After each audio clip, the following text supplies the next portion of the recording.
Well, welcome everybody to the regular monthly meeting of the Mattacheese Utilization Committee of October 9th, 2025, held in the conference room A.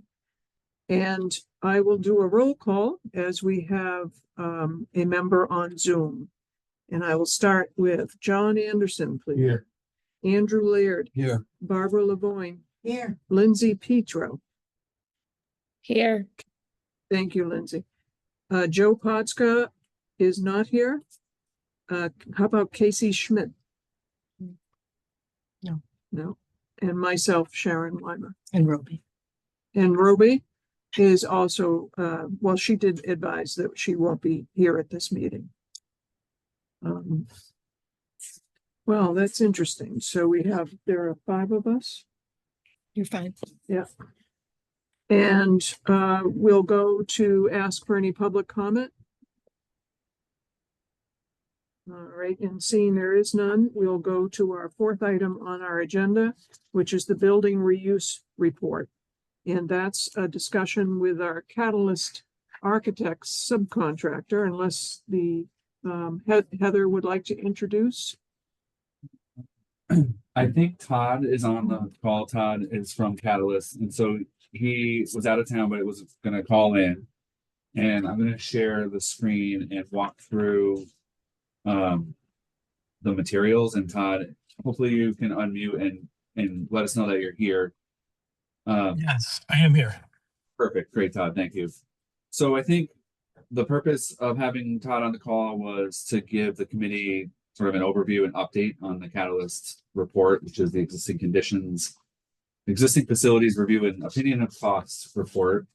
And so Todd, if you're prepared, I think what I was going to suggest was that I will move to the page at the table, which kind of shows the different scenarios that your office has looked at. And maybe you could start with a brief overview of how this table is set up, and then work your way through the footnotes, which I think is the main thing that changed over the past couple of weeks. Todd, does that sound okay? Sure, that sounds good.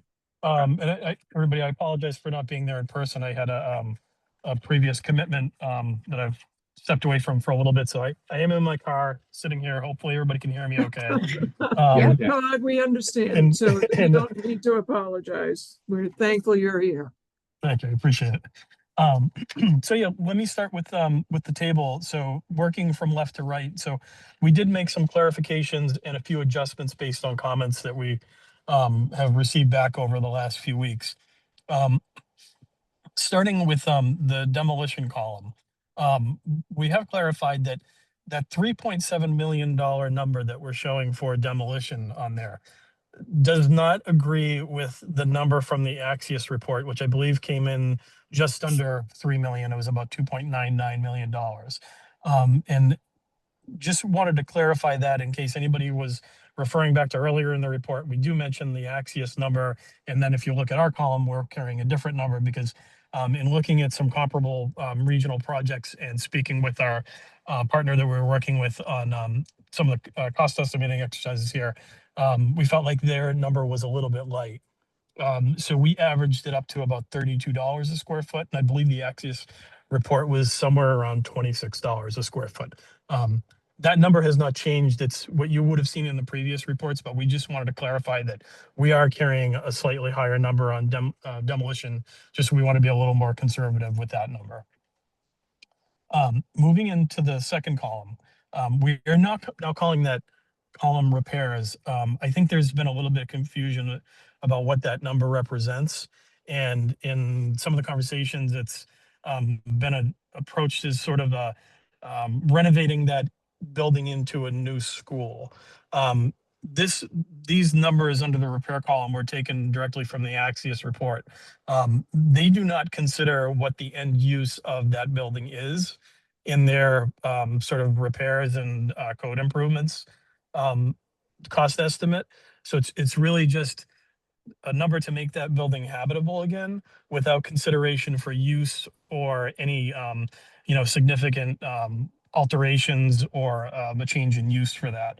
So we just wanted to clarify that those demolition and repair numbers do come directly from the Axios report, and then they serve as the basis that we build on for each of the scenarios that follow. So we're no longer calling those scenario A and B.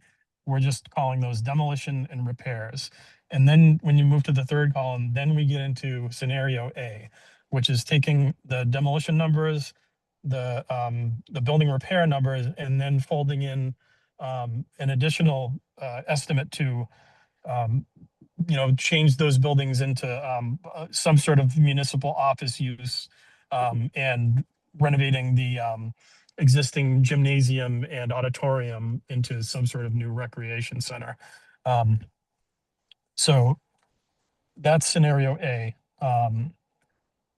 Scenario B, there were some questions about a couple of things on scenario B. So this is the recreation center where we're demolishing the classroom wings, and then yeah, sorry, just looking down the column here, demolishing the classroom wings, and then repairing and upgrading the auditorium and gymnasium wing alone. We feel that in order to accommodate some additional support spaces like toilet rooms, locker rooms, offices, provide things like an entry lobby and accessible entry, we would need to put a small addition on the building as well. So we are accounting for about 3,000 square feet of new construction space. So as you do go down that column now, you'll see the demolition of the existing classroom wings, then the repairs and upgrades for the auditorium and gymnasium, and then the number of $7.7 million, which is the fit up for all the equipment, all the finishes, all the additional code upgrades that go into that. And then we're carrying $1.95 million for a 3,000 square foot addition. So now the total for that will be $25.6 million roughly. Moving to scenario C, this is an all new facility.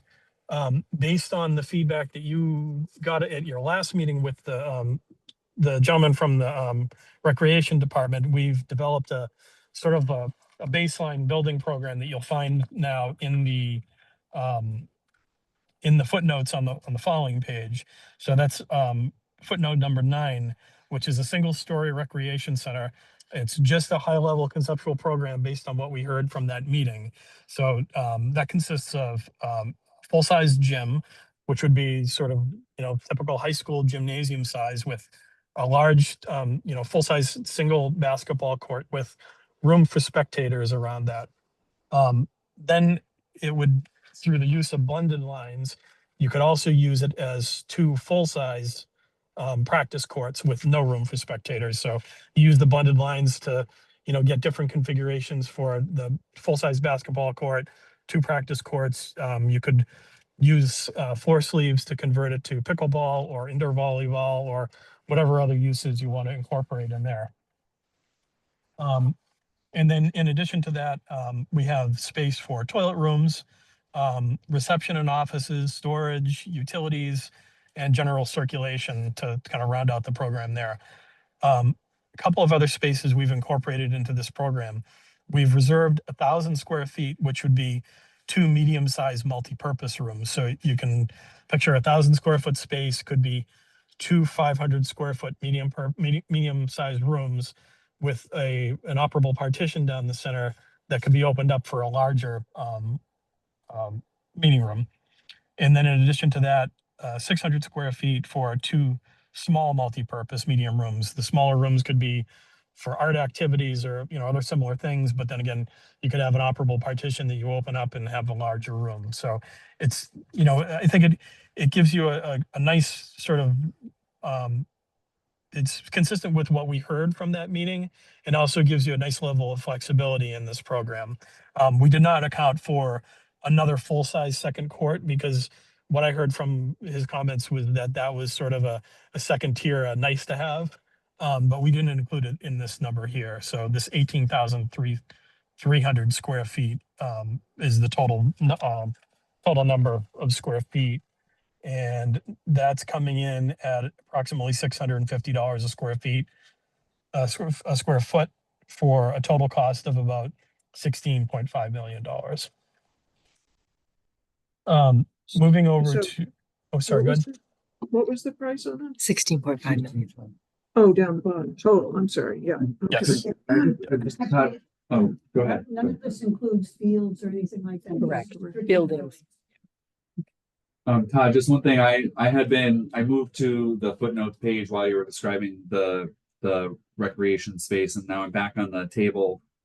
The one thing that we wanted to point out was that the previous version of the report had a 35,000 square foot building. It was much larger. It was envisioned as a complete community center. And so that building was much larger. The dollar figure was a lot higher.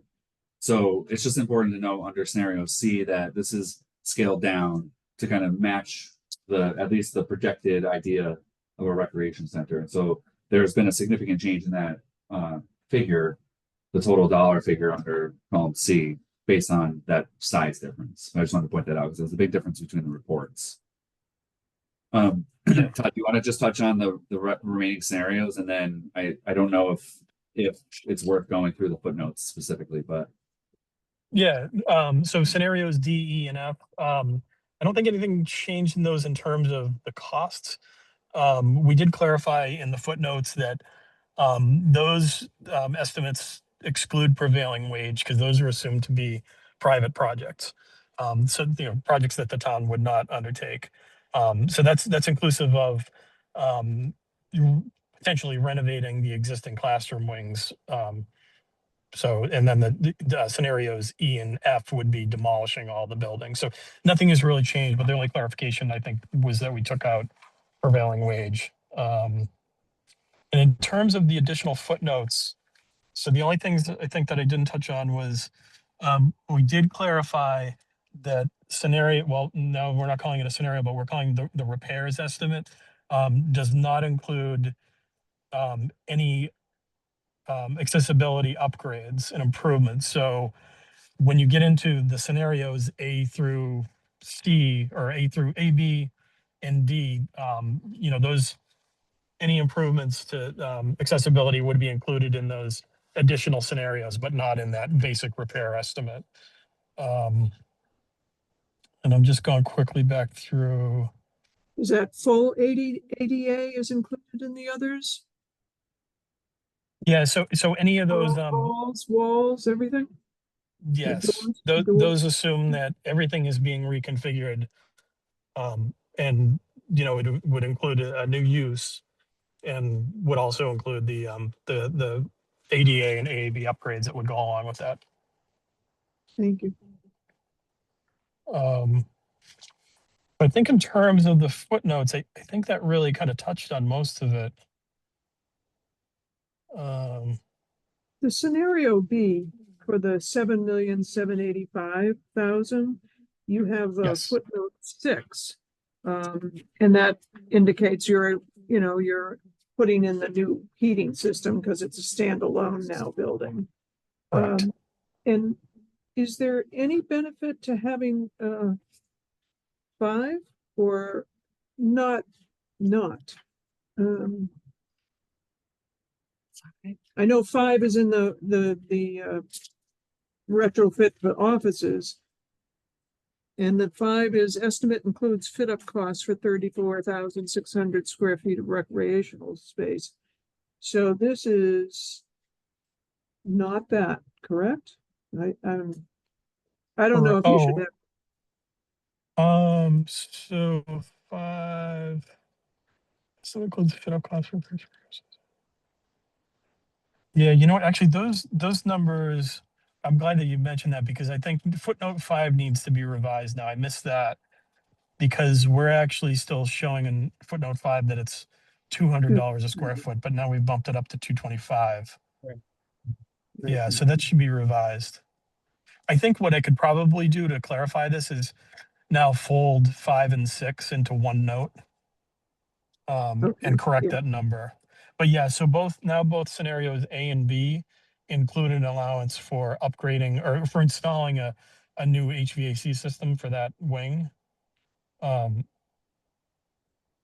I will correct that.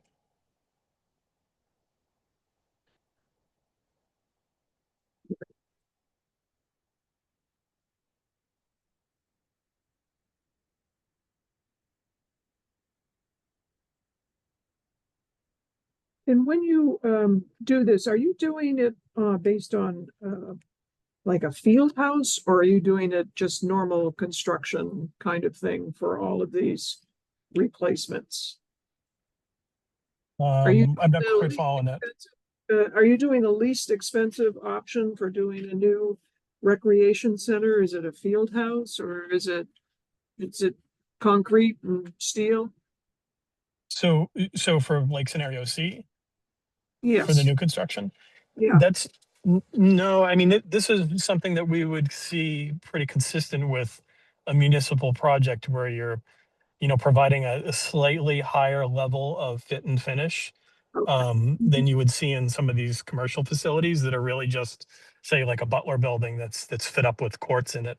yeah, This is a slightly higher level of more, fit and finish. So okay, thank you. Any other questions from the committee, and Lindsay, any? I think the only question I have would be in the repair scenario, with that not including any ADA compliance updates, is that even like legal or allowed? I guess I'm confused,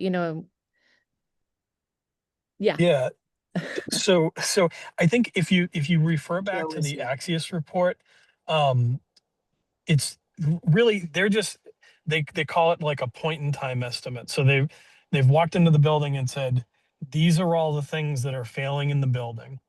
And in order for somebody to occupy it, you need to fix, these HVAC problems, these, um, structural problems, or what I don't have it in front of me, but there's a whole list of things that they've evaluated and given estimates for the repairs. But they're very careful to qualify that it's without consideration for use.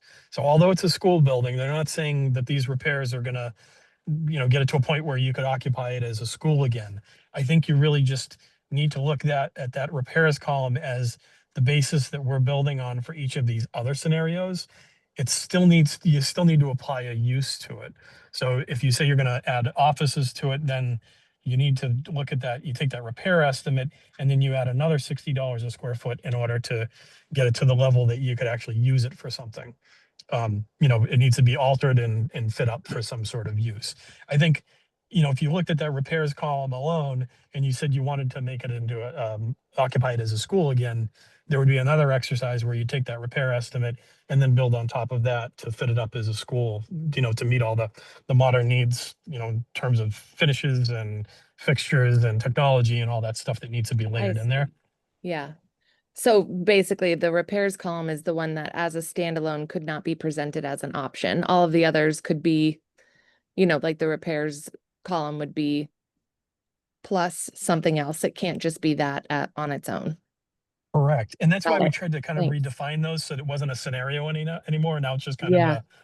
of there are two columns that tell you what it costs to demolish and repair it as is, but then the scenarios build on what could it be, what occupancy could it be, and how much would it really cost to get there. Thank you. Yeah, you're welcome. Any other questions? Are we not considering scenario A? I think we've asked for this cost to consider it. I thought we were told not to look at municipal offices. Well, I think the other information that we have substantiates what you're just saying. But also, if you look at the price, it's $54 million to do something that is huge amount of space to produce municipal offices that probably aren't needed.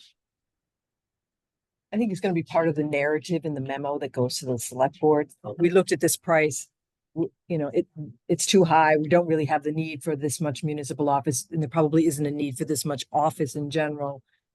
And that's why you kind of might have said we're not pursuing that option.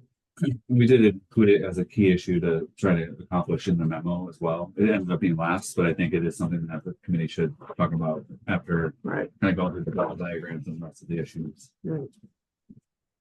So Sharon, if it's okay, what I Sure. heard was there was a minor revision potentially that Catalyst would do is gonna look at footnote 5 and 6. Yeah. Probably combine them and then just clarify how they kind of get applied to those three scenarios. Right, And then I think the report kind of would be packaged up and it would be part of, information that Presentation. goes online Yep. and then is available to the select board and anyone else who's interested in looking at it. right. Does that sound all right with everybody? So once the edits are made, you're comfortable with it being posted on the town I website? think everybody would be, right? Sure. Posted, do we want to do that before we meet with a select person, select or? If I could, I think it would be great Okay, to have it online because then we can include it as a link in a memo to the Okay. select board. So All right. it would be available electronically that way. Okay. So all I think right. that'd be preferred. Lindsay, that all right with you? Sounds great. Okay. I think we're all set then on that. And so I just, Todd, thank you because I think Todd's at a conference, so I appreciate you kind of coming in and helping walk through that. It was really helpful.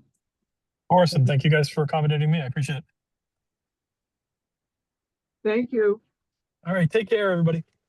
Yep. Bye. Bye. All right, bye. The next, oh, by the way, I don't think when I introduced the meeting, I forgot and neglected to say it's a hybrid meeting. It's also a recorded meeting, so I apologize I for would that. also note that Joe Potska is present. Okay, and what time is it now? I'm not exactly sure when he He came joined in. at 6:18, but I think, and I don't mean to interrupt Kathy, but I was going to ask that also, Madam Chair. I can't see everybody that's there. And for the minutes, did you want to let me know everybody that's Yes, present? in the room? absolutely. Great. Yeah, you heard the roll call though, yes? Yeah, I have the members, but Okay. and Kathy I see there, and yeah, I just And wanted to, if there's Megan? anybody off camera. Yeah, Megan is our new economic development director. Director of Community Community Development. Development. Yes. And And- Jay is the other one. And Mary And Waygan, Mary- Waygan, Portable Housing for the town. And then you already introduced And yourself, Jeff. Jeff Bag. And that's it. All set? Yeah, thank you. All right. The next order of business is the bubble diagrams discussion with consultant BSC Group, Jeff Begg. Great, thank you. So, in the packet is the memo I'm sharing on my screen. BSC Group provided 3 bubble diagrams earlier on, and we're revising the memo. It's dated October 3rd. And at this point, this packet and memo contains six what we're calling bubble diagrams. A couple notes that are listed here. Really, the idea is that these are theoretical in nature, and it's an early stage of this process to get to drawing actual site plans, depicting parking spaces and locations of roads and buildings. We have found that this exercise really helpful. So the first 3, I will go through the first 3. They've had very minor changes, mostly just to a couple labels, and then the latter 3 are more updated based on the past meetings of the committee and a couple conversations, just to kind of get the bubble diagrams to match these options, these different sort of areas that different uses could go. So, item number 2 is that for the bubble diagrams, there has been an assumption that most of the Mattacheese Middle School buildings would be removed. And the exception is the gymnasium and auditorium. So that came through in the community meeting. It was a topic of conversation, and one of the conversations later on tonight and the key issues is to talk about that. But the cost to keep those buildings and make them something useful seems prohibitive, at least in terms of these bubble diagrams. And number 3 is that redevelopment of the property, however long it takes or whenever it occurs, would likely be in a phased approach. And we're trying to acknowledge that, but we're not detailing out phases at this point. And the school, Emmy Small, is a factor in that. So we'll kind of cover that through the conversations tonight. We'll talk about that in more detail. So their approximate scale show how certain uses could be cited and are intended to help inform this committee and the community as to arrangements which could be included for the creation of 3 detailed conceptual site plans, which is our ultimate goal.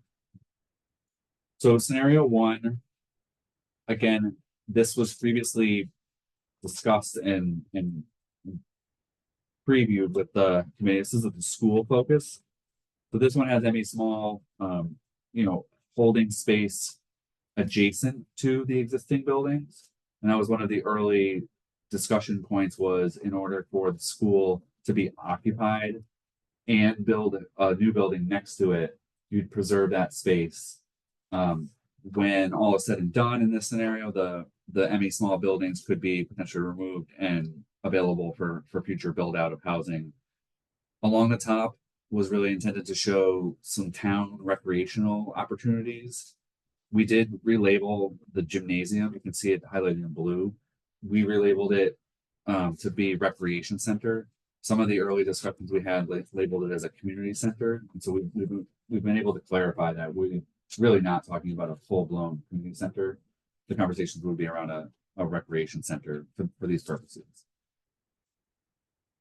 I think we added an arrow to show some main access points on this one as well, just in terms of the location of the other side street on Higgins Crowell. So these are really minor amendments that have been made to the first 3. The second bubble diagram, we changed the label of the blue outline, which is intended to show a new building, and we just relabeled it new recreation center. This one is sort of a hybrid where we're showing the renovated gym and a new recreation center, just to show that there could be the potential opportunity to renovate the space and build something new next to it. And then this one had sort of more housing shown. This shows 2 bubbles for housing. And we did hear feedback after the first meeting on this that might be too much housing. So we try to reflect that in the later bubble diagrams, the newer ones. And then the third scenario, mixed use housing, community use, and sports facilities. So this envisions a regional sports facility, and you can see it's mostly centered on the left side of the property. I think of note here in this earlier diagram is we really filled it out with ball fields and multi-use fields, and you notice that there's really no housing along Chickadee Lane. And that was something that came up in later discussions, that's really important to kind of try to show coming through the next 3. So that's one of the revisions. In this one, we did increase the size of the building. The blue building represents a larger sports facility building. We changed it from 100,000 square feet in the first drawing to 120,000 square feet, just to be a little bit more in line with the other bubble diagram. So it's just a slight modification to scenario 3. So then moving on, we tried to highlight on the top that this is new. So this is scenario 4, and it's a mix of uses, and the heading is school, recreation, and housing. And what we're trying to depict here, I'll try to zoom in a little bit more. What we're trying to depict here was based on some discussion. The ME small, is something that the committee has been asked to hold a place for as the town goes through the process to explore a new school. It's a factor. And so this bubble diagram shows a new school immediately on top of the location of the existing buildings. And so this would have some implications to developing a school there. We're not sure where students would go during this period of time, but this really reduces the amount of space that's kind of held for the school. The lots along Chickadee Lane were revised in all 3 of the scenarios, are pretty much the same. The first 3 lots on Chickadee Lane are perpendicular. So perpendicular, and then the upper 3 lots kind of run parallel. And one of the purposes of that change is to show that those housing lots might be able to be developed even if the solar array stays in place. So that's a big unknown factor, but we're showing 6 lots along Chickadee. And then in the center of the property, really looking at this idea of not keeping the gymnasium and auditorium, because this came up in discussion that It's costly, but it also anchors everything up to the top of the site. And so by thinking about removing the gymnasium auditorium, it allows the conversation to have the new recreation center building move down to the street, which would be a much more ideal location for that type of building. It could be complementary to the school. It kind of shares that same access way. The size of that building right now is just kind of scaled out at about 20,000 square feet. We just talked about in the Catalyst report, maybe it's 18,000 square feet, maybe it's 20,000 square feet. We just want to just kind of show approximate size. Showing some parking in the middle and then going up towards the top of the page, playground, multi-use field, several multi-use fields and some additional parking. So this is intended to kind of be a town recreational facility, at least in terms of bubble diagramming. Moving to the right, creating a buffer, and the buffer is highly variable. Once I think there's a conceptual site plan, really hone in on where the buffer is, but the idea is that there would be a buffer between these uses. And then the housing, the label, we changed the label, so we took out some words, we kept it a little more simplified, just to say 60 plus units on 7 acres. And so for the time being, that allows someone to come up with a unit per acre calculation, just for conversation. And then Would it be helpful to continue using 60 plus units consistently through the I think different? we have, Oh. I think all 3 should have kept that same. Well, I was just saying there's no plus in this particular one, scenario 4. It says 60 units in particular. Oh, okay, so yeah, the Yeah, text text. versus the map, yes. Right. So in the text, yeah, I would like to revise the text to just say, well, yeah, I guess we use the word approximately. Plus or minus might be the proper technical term, but we will adjust the text, because you're right, it says approximately 60. The map says 60 plus. Yeah. Very good catch. Just a finer detail with the housing, we're showing it go into the buffer, this wooded area a little bit, just as this idea that there might be some discussions about going into the wooded space a little bit to create flexibility of design, but there still is a pretty significant size wooded area at the front, and that was something that we heard kind of all throughout the community meeting as being important. So then moving on to scenario 5, which is the second new bubble diagram. This is also a mix of uses. This is housing and sports facility. And scenario 5 and scenario 6 are pretty similar, but I think the key thing to look at visually is that in this one, number 5, the housing is sort of on the page left. It's where Emmy Small is today. In 6, it moves. So just keep your eye on that. That's the significant change. The housing lots on Chickadee Lane are there. There's a buffer along Higgins Crowell kind of shown for the housing. Then a main access way kind of going up the center of the property. And up the middle and to the right would be sort of this regional sports facility concept. So here's where we have in blue the building. 120,000 square feet. That's kind of the number that came through some of the land use reports and the conversation from the chamber at the last meeting. So we're just kind of holding that as a rough scale. Currently, we're showing space for parking. There should be a note in here that the parking numbers may change. Once we get into a site plan drawing, these numbers are likely to change, and they may need to go up to accommodate the use. So for now, though, we're trying to show that parking can fit, with no special configuration. That's 329 spaces. And then moving up to the top of the map, we added a couple additional parking. I mean, not a couple, 40 additional parking spaces that might serve playground or ball fields over to the left. And then we're showing multi-use fields to the right side of the page. And one of the reasons why we put this arrangement together was there was a conversation about potentially lighting these fields hypothetically in the future. And so putting the multi-use fields to that right side is farther away from any residential structures, and it could just demonstrate that might actually be feasible. And then the ball fields, could be variable. Those could turn into multi-use fields. We're just showing spacing of this at this point. Very minor encroachment into some of the wooded area. but it still shows the idea of a buffer, separation from the vernal pool, and just really identifying that there is space for this concept to fit. And then finally, scenario 6, again, is housing and sports facility again, but I think one of the key differences here is the location of the housing bubble moved back over to the Mattacheese buildings. And we just wanted to kind of show these variations because it is a little bit of a puzzle piece. You know, these things could move around, but we wanted to demonstrate that it could work in either location. There are some potential benefits and challenges based on each one of these scenarios, and some of that comes and relates to phasing of the project.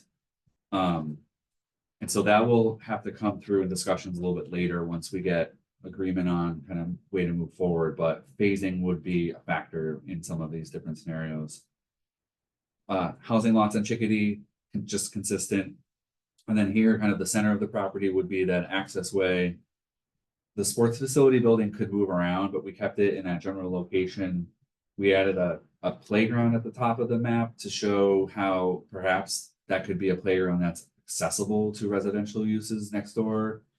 Parking kind of in the center, and then 4 multi-use fields, and just kind of demonstrating that if you pull them apart, the multi-use fields apart, we could put more parking there.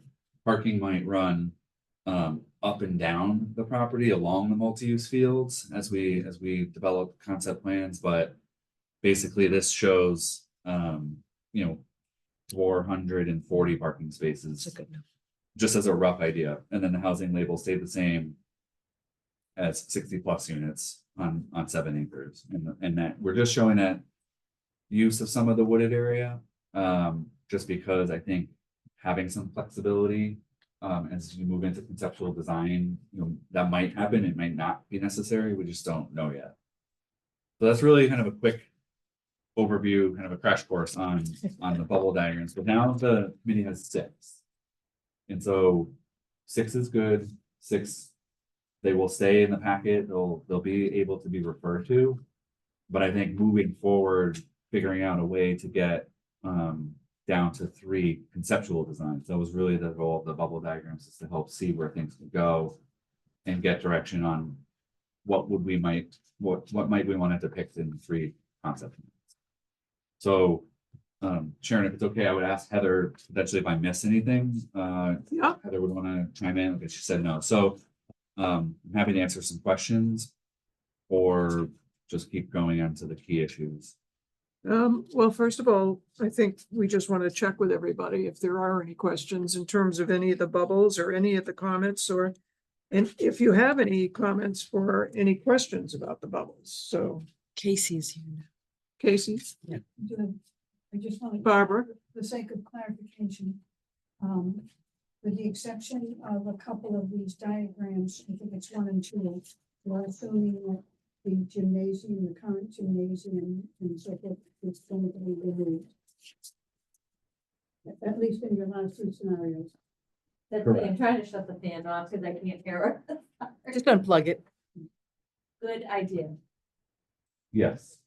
The final 3, we took liberty to show what it would be like. I think that was something that we talked about in the last meetings, is by keeping the gym up at the top of the site there, it anchors, there's a cost factor, but it also anchors everything up in that area, and you have to build around it. So moving forward, it is totally possible that the gym stays and we'll rework everything, but this was a demonstration to show what that would be like, show some flexibility. And the other piece is, of course, the Emmy Small School, what it's such an unknown.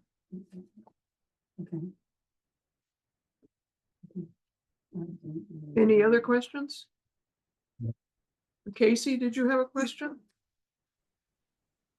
No questions from my side. Apologies for being late. No problem.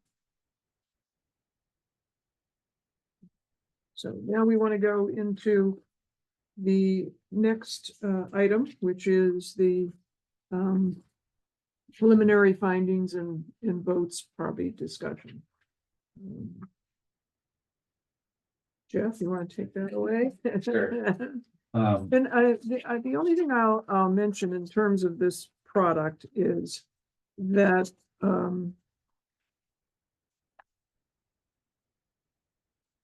the second page has two notes where you're asking us to do something.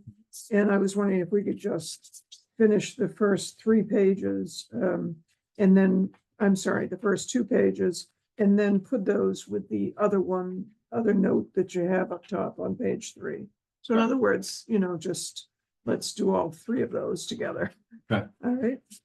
Yeah, and I think the memo is a lot, 8 pages, so it's been passed around to the committee, and we tried our best to encapsulate the major. I mean, these are the big key issues. There are a lot of other issues that I think will get resolved over time, but I turned to page 2. I just wanted to highlight that we've identified about 7 key issues, all of which I think the committee has talked about, and I just wanted to mention them first before I kind of go into the structure of the memo. Sure. But one is really demolition of the majority of Mattacheese school buildings. I'm just talking about that. 2 is whether to renovate or demolish the gymnasium and auditorium building. And here, I think I just want to reiterate for everybody that just because we're talking about this doesn't mean that the building's going to be demolished. I mean, this is just conceptual. This is to get a framework on the designs moving forward. 3 is whether a new town-owned recreation building should be included. 4 is inclusion of housing in every scenario. 5 is inclusion of a regional sports facility, kind of in 1 or more scenarios. 6 is the potential for Mattacheese, the property, to be the location for new Emmy Small School. And then 7, we kind of tacked it on the end, but we wanted to tackle it, which is whether the existing Mattacheese building should be held for municipal offices. So, I think those are 7 really important big topics that we could try to walk through tonight. But then just going back to page 1, the way the memo was structured was just to try to anticipate and try to help that the committee after this meeting hopefully is going to provide an update and information to the select board. So really we crafted this so that after all the discussion tonight, BSC group can help draft the memo that would go from this committee to the select board, because that meeting is set up potentially for November 4th. That's what it's on. Yeah. Okay. So with that, I think that's kind of the preface. The goal is really to ensure that the select board and overall community are aware of the progress made to date. I think this committee is seeking some preliminary feedback from the select board. And that's really an important thing that we all hear. This doesn't necessarily even have to be, what comes back to us. I mean, they may tell us to do a single use for the property, or I'm not sure what they're going to say. So it's just to get their ideas and their benefit of their ideas so that we can make sure that we're fashioning something that has some relevance to what they're thinking about. So I think that's, I want everybody to realize that. So it's not a done deal, I guess. Correct. And I think what Sharon is saying is really important. That first paragraph, the last sentence is our understanding is no formal vote is requested at the select board. This is just make sure that they're aware, in tune, have an opportunity to comment on the progress to date. So it's really structured. So there's a brief summary, progress to date, just a description of the community meeting. We would link. So I think the idea with the memo is that it can be transmitted electronically, also be online, but I think it can allow anyone to click on the link for the summary of the community meeting. And similarly on page 2 at the top, the bubble diagram. So the document that we just went through with those minor changes would get published online, and then it could be linked in this document and be available for people as they're going through.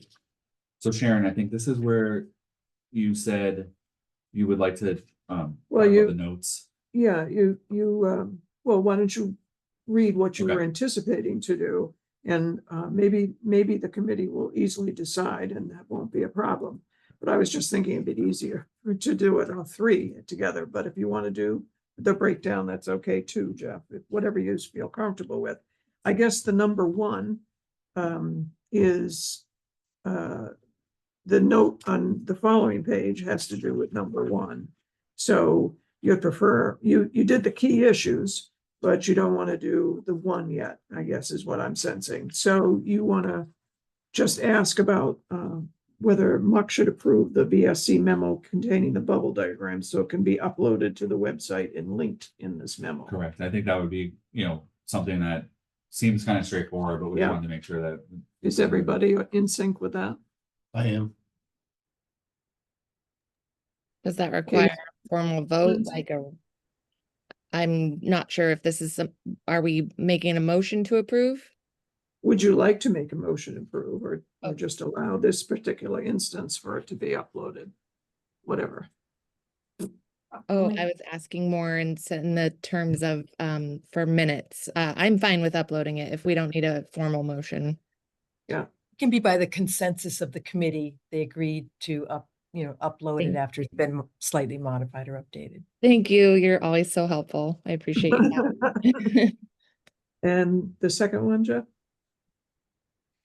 That's the one I thought maybe we wait yeah, until we yeah. went through the key issues, because that'll really inform your Okay. answers to that All right. question. Right. And the second note is just if at the end of the discussion, the group has opinions about which 3 bubble diagrams should be used to kind of move forward. It's a big conversation piece, but I put it up here with the bubble diagrams. So I think it should come later. Yeah, okay. So do we want to go to number one? Sure. So Okay, demolition of the majority of Mattacheese school buildings. So the reports and information that's available, is the first sentence, that have been identified that they're in poor condition. Catalyst has reviewed the information. Their report provides a comparative evaluation. As was discussed, kind of the repairs needed to bring the building just up to minimum code requirements was about 42 million. And then we ran through the scenarios. And so with the exception of the gymnasium and auditorium, I think that was a separate discussion. I guess we wanted to talk to the committee about whether there's agreement to, for the purposes of moving forward with concept plans, to allow the removal of the rest of the buildings based on everything that's been discussed to date. And so that was really the first action here. okay. I'm going to remind everybody of an early conversation that our committee had with Bill. And we were very easily came together about the idea that the school buildings, A, B, and C, really were not adequate for someone that wanted to do housing out of them. In fact, we encouraged Bill to seek a renovation cost. So I would assume that for Jeff's question, the school buildings might be an easy vote to approve for this committee, but I'm always surprised. So of different thoughts, and we all have different ones. And so I'd like to hear from everybody on that issue. Anybody want to be brave and go first? Well, sure. I don't know if I'm brave, but I'll go first. I think it was, at least in my recollection, that we would demolish the majority of the Mattacheese school. With some discussion about the gymnasium, but to be honest with you, my personal preference would be to just demolish all of it. Yeah. 100%, including the gym. Okay. I'm in favor of that because I think in the big scheme of things, a level site gives you more options, better configuration, traffic flow, all those things, parking, and it allows a designer, an architect group to really kind of lay this thing out in its entirety, and it's, Right. from a holistic standpoint. So I'm in favor of leveling it, The whole thing? the whole thing. John? I would say at this point, I'm in favor of demolishing the school buildings with the gym and auditoriums to be determined. Okay. Casey and Lindsay. I'll echo what John said, certainly in favor of demolishing the school with to be determined on the gymnasium. Yeah, I agree with that. At minimum, the school buildings don't need to be considered. And upon evaluation, maybe the whole thing. Okay. So, I would take that to answer the particular question is on the school Is buildings. Joe still on? Oh, I'm sorry. Yeah. Is he? Can you hear me? Oh, sorry, Joe. Yep. That's just all right. Ah, I'm definitely in favor of demolishing the building. The only thing I would, if money's still got a little bit tight, retaining the gym might be a good idea, but I'd rather just do the whole thing at once and have a complete plan, including the demolition Okay. Well, of everything. yeah, I appreciate that. And do you want to, does anybody want to indicate, since some people are indicating they'd like to also have the gym and the auditorium down, and it is our next question. Do we want to kind of combine that now in terms of, can you tell me those that suggested that they'd like to hold off on the gym and auditorium? What else would you need for that kind of decision to be made? Or we can just do I think you the should vote on the school buildings to make that simple, Yes. and we'll go from there. I And think then, we should I would- separate. I okay. think so too. all right, Can I just add one thing? So with regard to just the school buildings, that first question, a couple data points I just wanted to bring up because I think they could be items that would be useful to quickly tell the select board too, as part of this, discussion, the things that you guys use to kind of come to that conclusion. The cost for the cost to convert the buildings to municipal offices, I think that was asked earlier, is significant. It's $55 million. And I think it didn't come through totally yet. So I just wanted to say this is that we did talk to Catalyst a little bit about it, and they said that it would be way more office space than the town would need, because there is some other memo about other buildings, other facilities going other places. So even the idea of just moving town hall to that space would only fill a fraction of the building. And so I think that was like a talking point that might be useful for the select board. right. And then on the same vein, just related, because I'm trying to anticipate with the things that they might ask, kind of catching up to speed, Yep. is, what about converting the classroom wings to housing? And so that is in this chart, the renovation of the school to housing was $50 million, and it talked about 60 units could be fit in there. But the really important thing, I think, was that they came up with a cost per unit of over 800,000 per unit cost to actually make that happen. And then just for comparison, the idea of just for building a new building with housing, it's still high, but the cost per unit is about 428,000, so half. So kind of all those things together, those are quick talking points that the select board might want to know, is that the committee looked I at all that. Yeah, I think this committee knew that early on in Yeah. January, to be quite frank, that the It's a great housing point was, though for the public yeah, to see the difference in that number. Right, and over 800,000 for a single unit of housing is not really feasible, realistic. So I do think you need to list your findings. Based on these findings, we made this decision, and those are all the things that you looked at in order to make your decision. Right. Good they were point. part of every of your paragraphs. Yeah.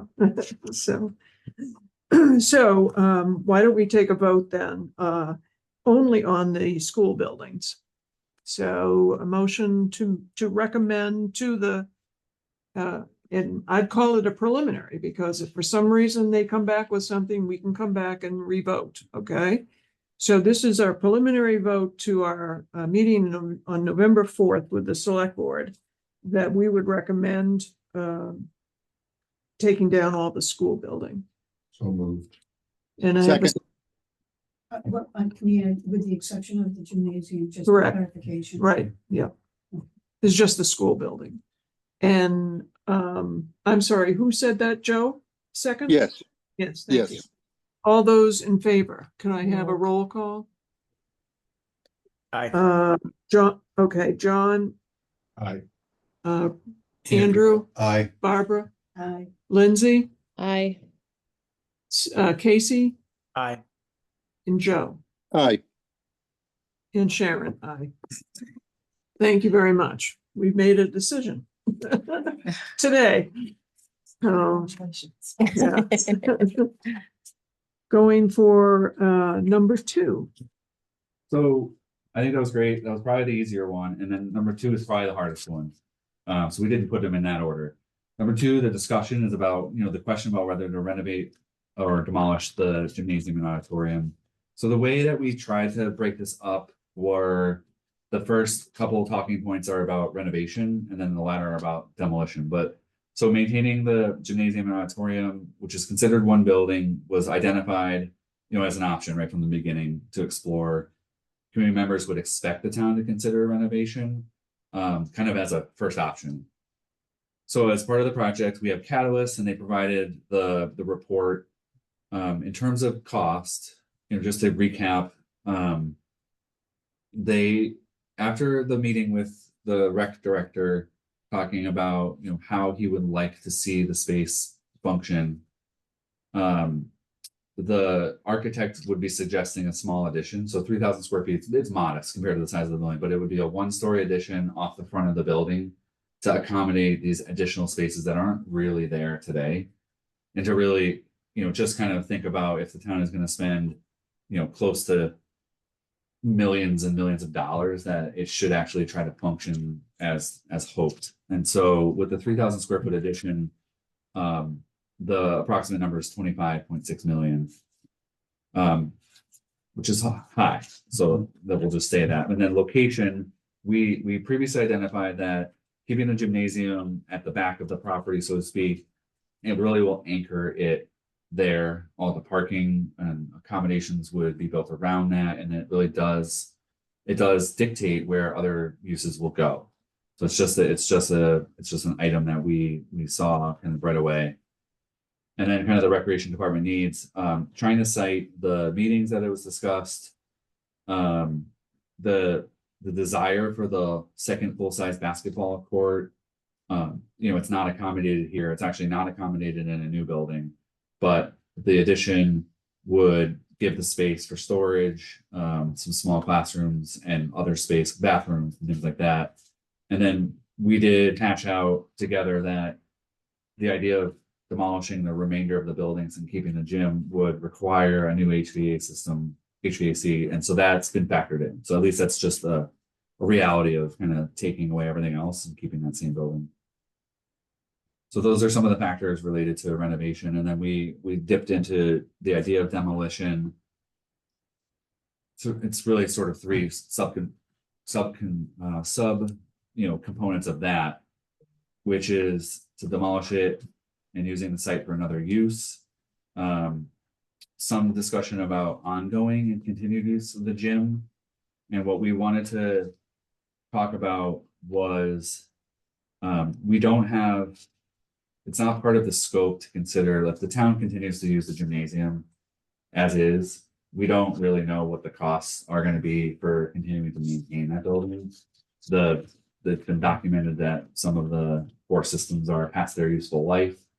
So we're just not able to put a number on that, but I think, at any period of time that the town continues to use the building, there could be costs associated with that.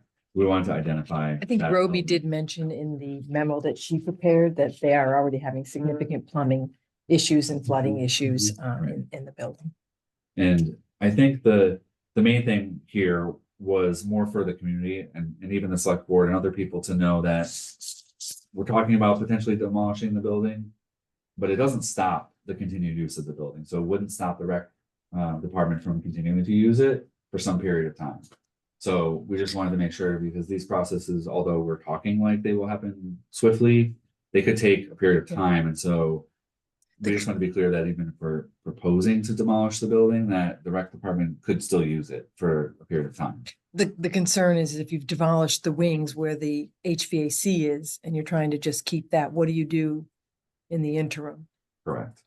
So So we did talk about that. And so if the town were to move quickly on demolishing the remainder of the buildings and keep the gym, the use of the gym might cease at that point, because without the actual renovation of adding the HVAC and adding the addition and making the bathrooms accessible, you probably would lose access to the gym, but it's a big unknown how long it would take for the town to acquire the funds, the approvals, and actually start removing part of the building. That could be, that could be 1 year, it could be longer.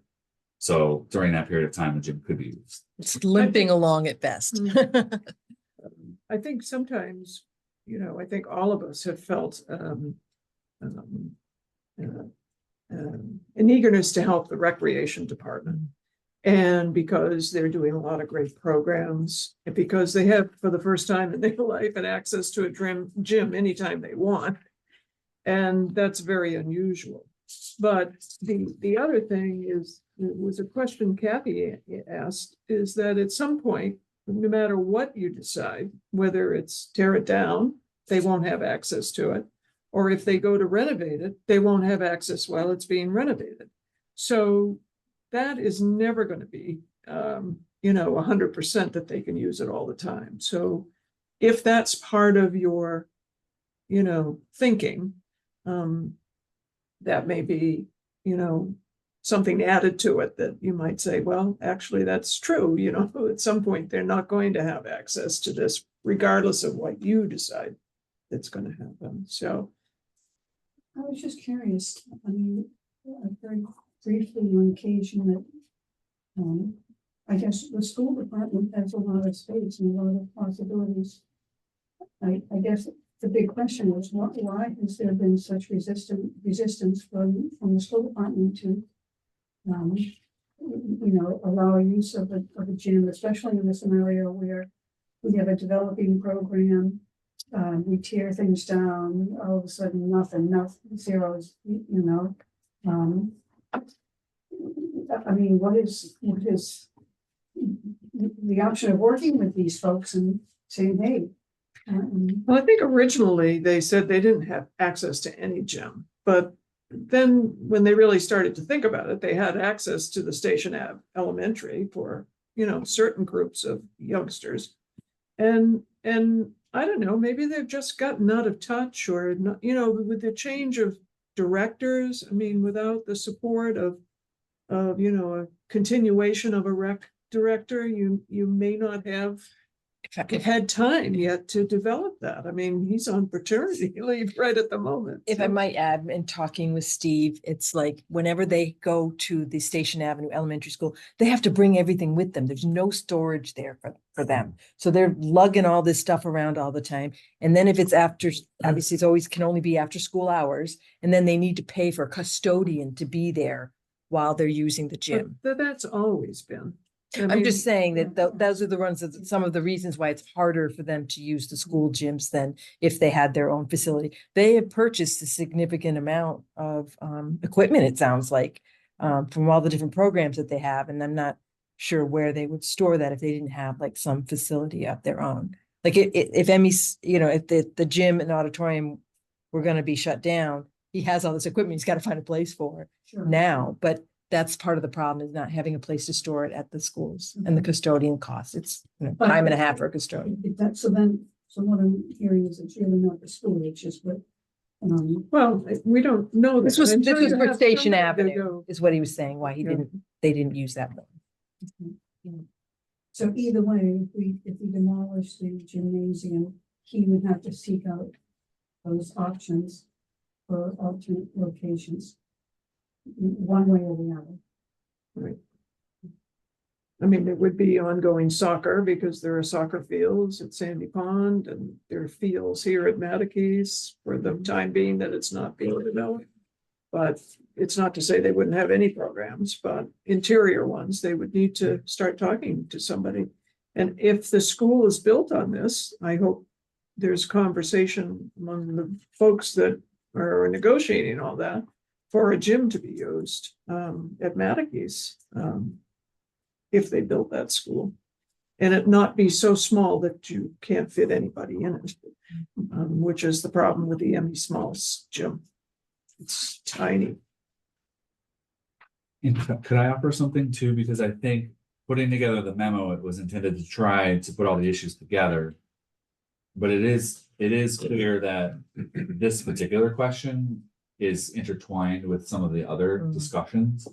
So it didn't all fit in this one spot, because I think otherwise this might be the most important kind of decision, but it has other influences. Right. And so, Well, the other issue is the auditorium. And so I think I'm leaning towards, let's present it to the select board and see what their interest, that's how I'm developing in my head. Because in terms of quick conversations with Bob as the administrator, he was indicating that maybe the auditorium could be expanded. So, I mean, I would love to see how they all react to something like that. sure. Because he was suggesting it, you have to pay attention to it. And I'd like to do that and give the opportunity to the select board to direct us if that's really what they want to do. But when we invited the guests that we had, which was the CEO of the chamber, Cape Cod Chamber, and also our Yarmouth director of the chamber, he clearly said that was not his interest. He'd rather do an event center that was of a bigger sports facility that they can use the basketball courts as an event, center with spaces that can be used. So in my mind, it's totally up in the air in terms of, I'm not sure who's wants what for that purpose. I guess it just brings me back to if we demolish everything, all the school buildings, we don't have any HVAC in there. There's nothing to heat it. There's nothing that the gym and the auditorium becomes useless. So then we're either tossing money into making a temporary fix, Right. or we're just figuring out a way to have the recreation program shift gears for a bit. Yeah. Sure. And if I could build on that, because I think Sure. that's where these other influences come in, Right. is I think that's a good segue, because if you talk about demolishing everything, one of the discussions here is this idea of the regional sports facility, and it came up whether there could be a public-private partnership where, if they build a giant building, maybe the town builds in access, through an agreement to that space, or access and agreement to the recreational field that they would potentially build. So that's one kind of, influence coming from the next set of discussions. The other quick notes I have here are really just comparing the cost to renovate to the cost of even a new facility that's purpose-built and actually provides everything in one place. That the rec director said, the cost comparison is the difference between 25 million and 16 million. And so those are numbers that I think the select board would want to have available. The two other ones are related to the other significant capital projects that the town has at least identified and listed. And we think that the select board would have thoughts on that because of their involvement with the capital budget planning process and those sort of things.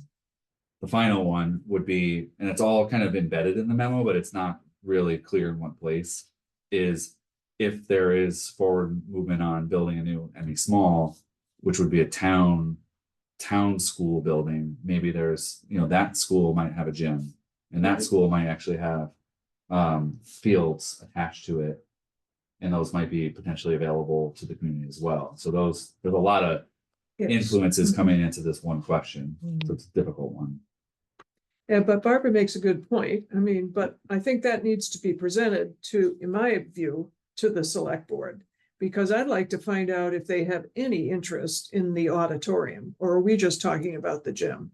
Because that would help me decide, to demolish, to be frank, the gym and the auditorium, and build new and have them have a whether through a private partnership, or whether the town wants to build and has the money to build a smaller community gym that they can use, which I'm not sure, I'm not convinced, based on comments I've heard, that with the library and the school itself, whether there's all sorts of money for any of this stuff to take place.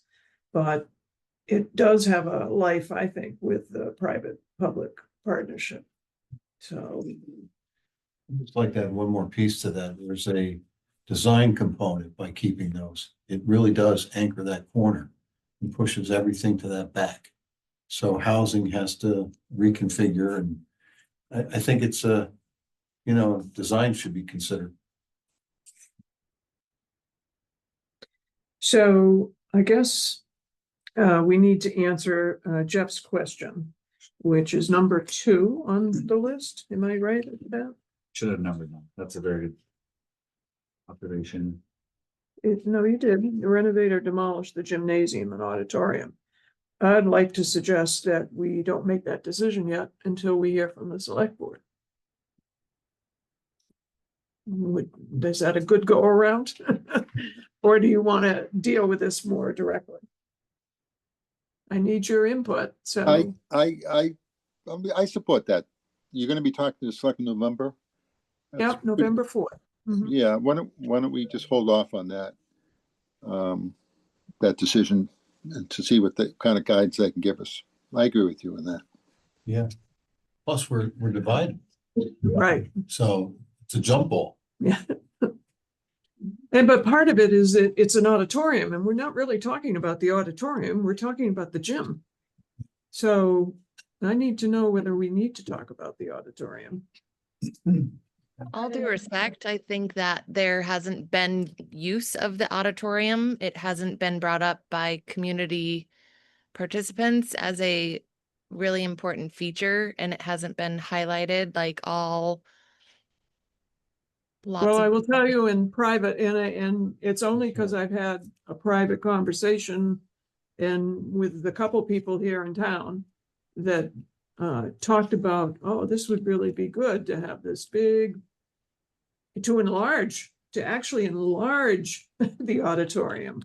That sounds great. Is that person that you talked to flush with $9 million to cover the difference between, like, you know what I mean? Like, I think my Right. opinion, my thought is that many things would be nice to have. Candidly speaking, we can't afford all of the things. At minimum, what we would desire as a community would be demolishing it and allowing more Well, space opportunities. That's just Well, my. it was a town administrator in regards to our conversations with the Cape Cod Chamber and the Yarmouth Chamber. It was right prior to that. And I was surprised because the Cape Cod Chamber said, no, they weren't interested. They would go with what they had hoped would be a larger sports facility that would provide events. The possibility of having events with the disappearance of the building in Hyannis, they're really trying to focus on finding places that they can do some type of events that would bring more people to hotels and motels in Yarmouth.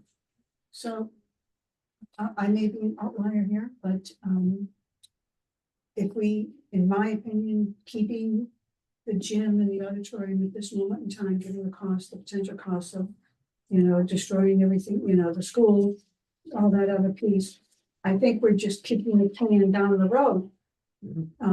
Because at some point in time, we want to present to the selectmen what our recommendations are for the space. If we still have this little piece, then we're not really making I don't know. I just think we're kicking the can down the road and not making the decision about the gym. And I think if we were to do anything, it would be to focus on how we can better serve the recreation department until we can get a solution or whatever facility that goes in there, how we can help the recreation department keep their program, build on that, whether it's maybe we rent them a trailer or something that they can use to bring equipment. I don't know, but I think not demolishing everything in one clean sweep is just kicking. I think you make a lot of sense. I so appreciate all your comments, and all I'm saying is that this is the first try with the select board. This is not a finish select board decision. We're just trying to find out how they feel about auditorium, gym, renovation, or demolish new. I mean, But why are we asking them about the auditorium and not the school? What's the difference? the money. I guess. I see the money mostly for demolition as But Barbara that's does. I'm just playing devil's advocate here. That's our opinion, Right. which to Barbara's point, if it's, I mean, if we should make a recommendation. If the select board wants to overrule our recommendation and say, no, we want to keep the gym in the auditorium, then that's what they would do. Well, I was just counting when we were talking before, so we can revote and have that discussion if you'd like. I don't know if the people that voted for not having a discussion on, or not voting on the gym would like to maintain their position. I mean, the hard part for me is that, if we demolish the recreation center, demolish the gym and auditorium, depending on the scenario, the three scenarios we provide to the select board, if there's not a succinct plan for recreation, I from day one, I've said that this is one of the biggest issues with this project is what do we do with recreation? Right. And you want to talk about year-round housing and bringing families to Yarmouth and everything, have no recreation department. I mean, it's, and I don't have kids and I don't use it, so it doesn't affect me, but personally, but I don't know, that's my.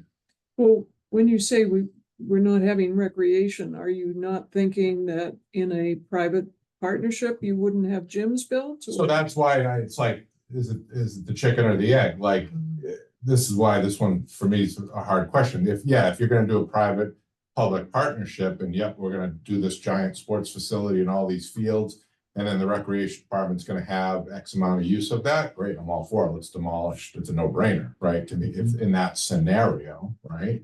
But that's not the only scenario we're looking at, right? So it's Right. which Well, comes so you Second think- scenario is building new, Sure. which would solve their problem as well. correct. So I But- think there's a lot of options that either build new recreation facility or there's multiple options with a sports complex for a public-private partnership. So I think that is trying to be sure that we have incorporated the recreation department. It's unfortunate they built all this great momentum and they've got all these great programs, but we're not quite ready for them for a permanent location. This was a temporary thing that just exploded with a great program.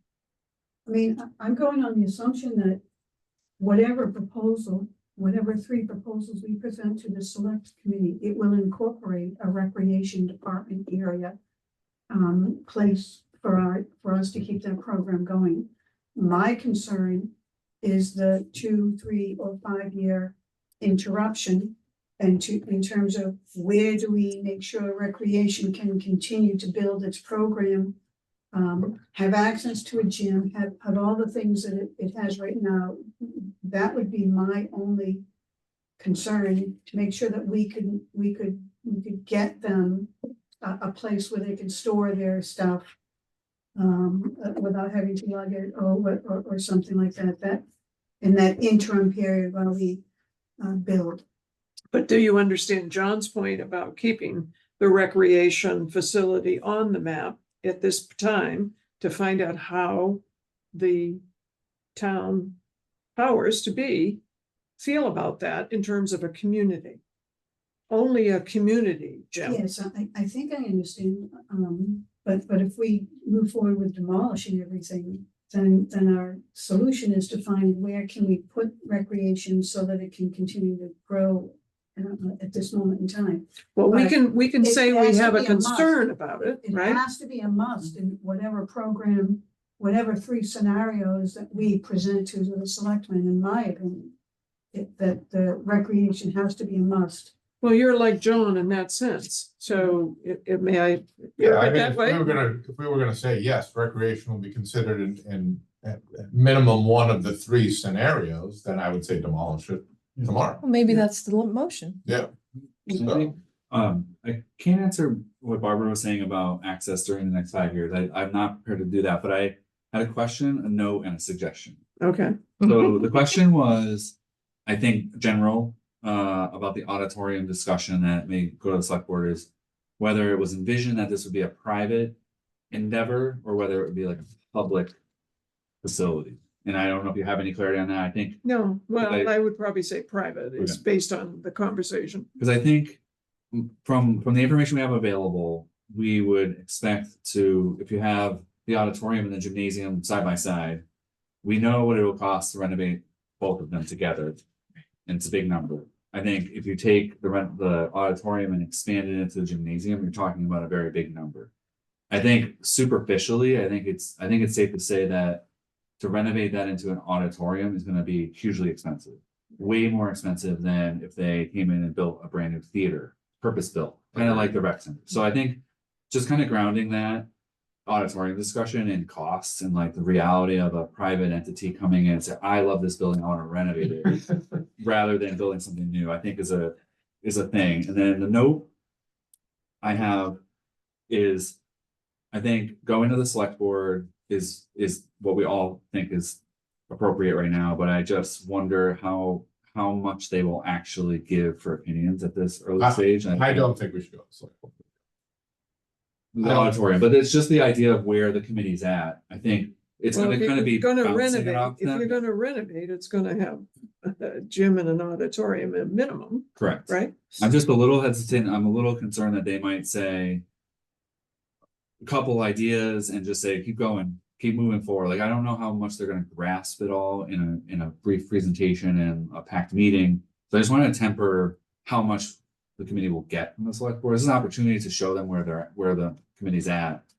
And they might have some preliminary responses, but I'm not 100% sure that they're gonna Well, give yeah, and their. if you, I blessing think on we're what- better off like saying to the select board, hey, here's what we want to do, and Right. them saying, well, we need an auditorium versus going in and asking Right. them about the auditorium and not having an answer for Right. them. Yep, and that was my final, That's my- that was my suggestion is, and I take some responsibility for the way the memo was set up. But maybe we put a pin in this question because it's a complicated one and go through the other scenarios. Because I think we haven't really talked about the sports facility and how there is a potential for a public-private partnership. And we haven't really talked about any small school. Housing is a specific topic, but it's less critical for kind of getting to this gymnasium discussion. I So didn't understand the comment in your agreement in terms of what it is you think would be good to do to go to the selectmen. So I want to hear that again, if I could. I think we should go with the answer versus asking them the question. So by saying we think it should be demolished, if we're 4-3, that it's demolished and they want to keep it, they're going to fight for it, or vice versa. I also think if you modify the motion to say that you demolish it, understanding that the scenarios, at least one or more scenarios needs to take into consideration That would change. local, my- rec- I think that would change the vote. because one of the scenarios would be a new recreational building. Right. The other scenario would be a public-private partnership. The third scenario would be nothing. And I don't think anyone's gonna go for Yeah. that. So it kind of pushes the conversation Yeah. back to, Well, I thought the Some- bubble had the recreation in it, did it not? we have one that has a new recreation building. And we have one that has a sports facility, which was presumed to have a public-private partnership attached to it. I think the discussion I heard from the committee last time was that if the conversation moved forward with a sports facility, that access would be part of the agreement, be part of the expectation. That's what I Right. thought I gleaned from Right. Yeah. the conversation with the last one. So If I recall, in our last meeting, there was a lot of discussion about how we negotiate all of these things into it as well. Whether it's a public, private, whatever the case may be, that all of this is negotiated into whatever scenario we recommend. And if it's imperative that we have some form of recreation, then that has to be negotiated. If I recall that conversation in the meeting. And So- that's somebody else's goal to do that. They're gonna do their own, thing. We're gonna be going away. And True, yeah. but I think if our recommendation makes that, if that's a strong recommendation that, this proposal is, includes you know, a public use for certain things. Well, I think what John is saying, that if we certainly all agree to that we all understand that we want recreation as part of this site, correct?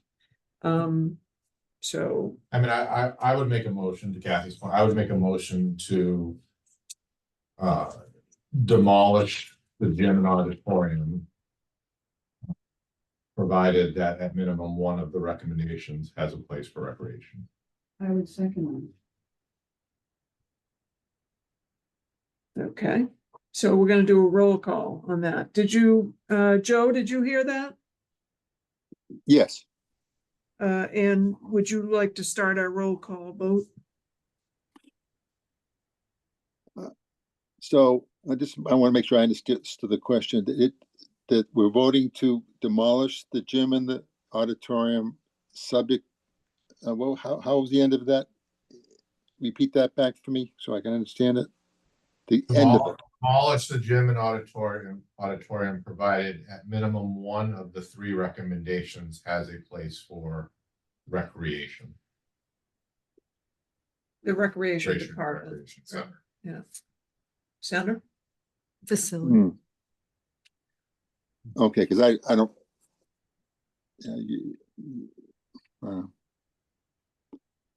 I'm concerned that it's a very broad context in the sense of not maintaining a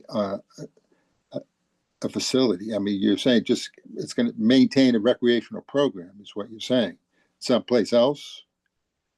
I'm a little bit confused on what you're asking. All right, so Casey or Lindsay, do you have any thoughts to clarify any of this? I vote aye for John's motion. And Casey? So I do support John's motion, but my concern is maybe slightly different. And potentially this can quickly be addressed. So in last month's meeting, I raised the concern that some of the design concepts for the regional sports facility and complex were too small to be kind of an economic boon, for the economic development interest of the community, right? Not big enough to have tournaments, not big enough to really be a magnet for sports programs all across Cape Cod and the South Coast. And so when I'm looking at the bubble diagrams, right, the one that's like the largest in terms of sports facilities that I think would support the economic development angle, it's the third one. And the third one there has the renovated gymnasium on still there. So I guess my question would be, if we would demolish the gymnasium, how would it potentially impact the design of this very large facility? Because been hearing a lot in this meeting that the gymnasium does anchor a lot of the design of all these different concepts. So I'm just not seeing another bubble diagram that is inclusive of demolishing the gymnasium, but still maintaining this type of footprint. Does that make sense? And I wonder if the renovated gymnasium that's shown in this bubble diagram, if it was just retitled, rec center, and, the BSC hasn't calculated the cost, but I think from that 25 million versus 16 million, if it was sort of the same square footage or footprint, that would essentially be new gymnasium or new rec space instead of what is titled there as renovated gymnasium. But I could be wrong. That was just the difference in square footage is that renovated is around 35,000. Yeah, 35,000 square feet. The one on number 5 or 4 or wherever it was up to 20,000 square feet, which would be that single family, not single family, the single level Recreation. Center. recreation center with blended lines and 2 practice courts. That footnote. Yeah. Yeah. That's 20,000, right? Square feet? Correct. So I think this scenario 3 is very similar to another scenario, what is it? 6, but without the, Well, the right, sixth but with is- housing along Chickadee Lane. I thought we were looking at 6, we're not. No, that was 3 that he was looking at. I think this scenario is very similar, just has the Chickadee Lane, and if you didn't have the Chickadee Lane units there, you could have that additional housing, and then this shows this public-private partnership for the town recreation without having it be a separate structure. Do you think our town recreation needs to be a separate structure from the sports complex if we can negotiate a deal when we go out with the RFP?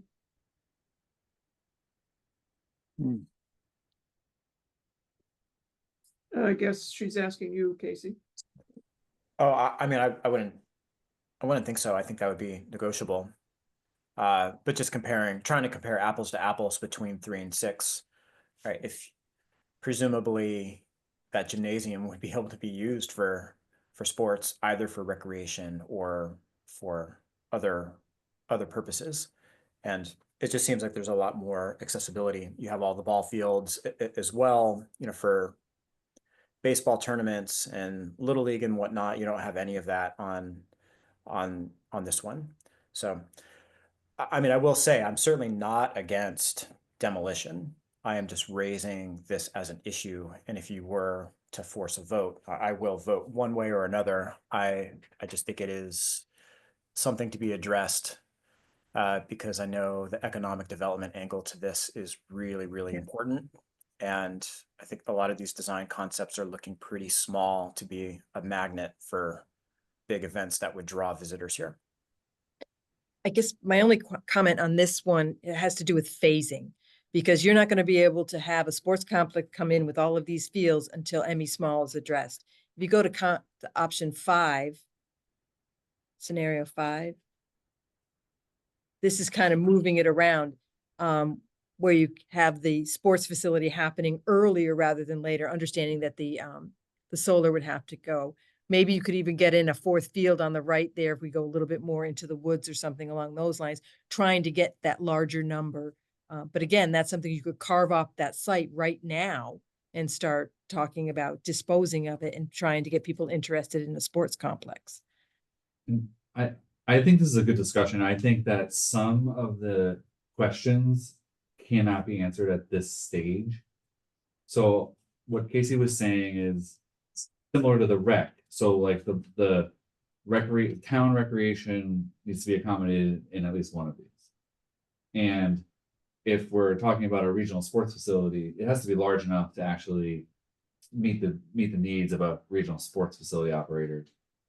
Because originally these were just going to be bubbles with nothing inside, and so now there are bubbles with just sample fit tests, and we won't really know until we really get in there to draw things what is actually feasible to fit. But I think the idea of removing the gym in this case, this is scenario 5. I think it allows the flexibility of design to happen. In the previous one that we were looking at, keeping the gym in, first, I think it's going to have parking around it. It's going to conflict with that. It's going to conflict. Plus, if I go back to 3, I would be, I guess, professionally speaking, I would be hesitant with 3 to show a regional sports facility and renovated gymnasium, because now we're talking about the town investing $25 million in that gymnasium, and there's a private investor spending money to build the sports facility. It's really duplicative, I think, at this level, kind of looking at that drawing. But just, No, I was just gonna say, Casey made me think of this. Clearly, if a sports facility goes in there, a lot of kids are gonna participate in the sports facility and may not participate in recreation events, activities. The thought just occurred to me as he was talking that, just as a point of note.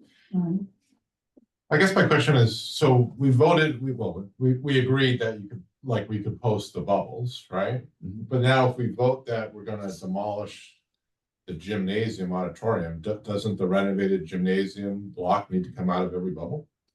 No, I think the bubbles are just reference documents that have been used and discussed along the way.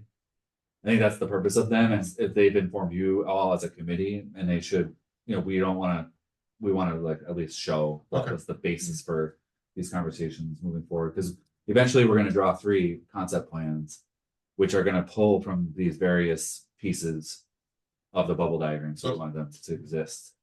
Gotcha.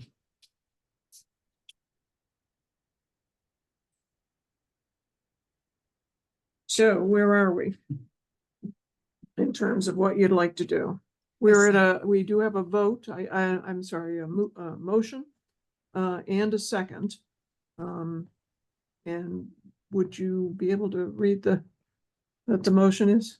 To demolish the gym and the auditorium, provided at a minimum one of the 3 scenarios as a place for a town recreation facility or town recreation.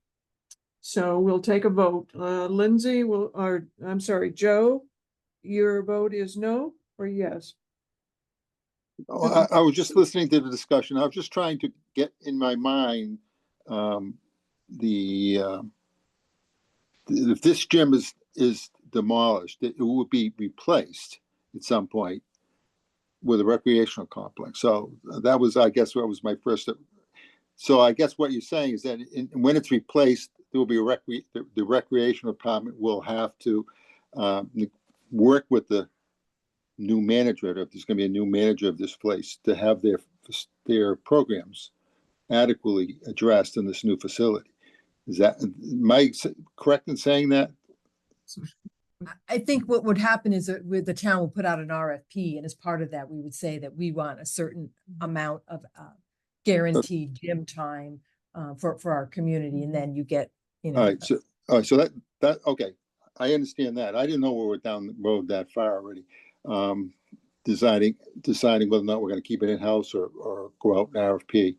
That's where I guess I got a little bit confused here. For a sports complex, we would do an RFP, but for our town recreation, obviously, we would keep that in. Okay, I understand now. All right, so I'll vote aye for that. Aye, did you say? Yes. Yeah, thank you. Lindsay Yes. and Casey Aye. and Andrew Yes. and John Aye. and Barbara, Yes. and I'll make it unanimous. So we keep moving, Jeff. Oh, that's great. That's fascinating, and it's a complex thing. So kind of moving on helps. It is all similar types of discussion. It's all going to kind of feed into each other at this point. But item number 3 was just a notation about the idea of a new town rec facility, which we talked about a lot already. We have a cost outlined in the Catalyst report. So potentially one of these scenarios that incorporates rec would be a town-owned building. We have a rough size, 18,500 square feet, could be the concept, 17 million. The location allows flexibility. We've covered that in the bubble diagram, so that's a benefit of this scenario. We do know and understand that this is on page 4, right at the bottom, the capital improvement plan and priorities. So this is where moving forward at this stage to the select board would just be to let them know that this idea exists, but it's a capital investment, and at least this committee has acknowledged that there is the existing town building maintenance documentation available. There's the discussion of a library, there's discussion of MA Small, and then kind of lumped in is just these investments around the wastewater system. So those are factors in the idea of a new rec facility. So this is the note here is make a recommendation whether a new recreation building be included in one of the 3 concept site plans. And I honestly think that you all just said that. Right. I think that's the result of kind of allowing the demolition. One of these is going to have a new rec building and probably some town facilities. So I think that's pretty clear. I don't know if Should vote the on Well, we should vote on that, but Yeah, it's only presented to the selectmen, and what we hear back may change something or may not. I would do a vote, just to be clear. Oh, I thought, you think. I think we know what the answers are gonna I be, think but we it's should good- do the I think vote. It's good to just have it, I think at this. Based on the information provided to date, Muck is advised to make a recommendation with a new recreation building be included in one of the 3 conceptual site plans. Are you talking about community recreation building again, or are you talking about a new sports facility? In this one, it would be Community. the community building, so it's kind of best represented in 4. bubble diagram 4, one of the newer ones, and so. You know, the idea is that many voted to demolish the existing gymnasium, but one of the scenarios that is required, kind of as based on that, is probably with ME Small, you know, coupled with a new school and the new town rec building with rec fields in the back. So you're Right. talking about the 20,000 square foot? Correct. Okay. Yep. It sounds like what we just did. Does it not to you, John? Yeah, I mean, It could have been public-private partnership. This is Right. saying you want to include an actual independent town recreation facility in one of the 3 scenarios. And I think the next, just to Yeah. preview, the next discussion is about the sports Yeah. facility, and I think that's gonna be involved with the public-private partnership. Okay. discussion too. I mean, I'll make a motion that one of the 3 recommendations has a town-owned recreation building in it. Is there a I'll second? second that. Andrew, a second. A roll call vote. Let me start with Lindsay first today. I, And Joe, Aye, Casey, Andrew, you seconded. Aye.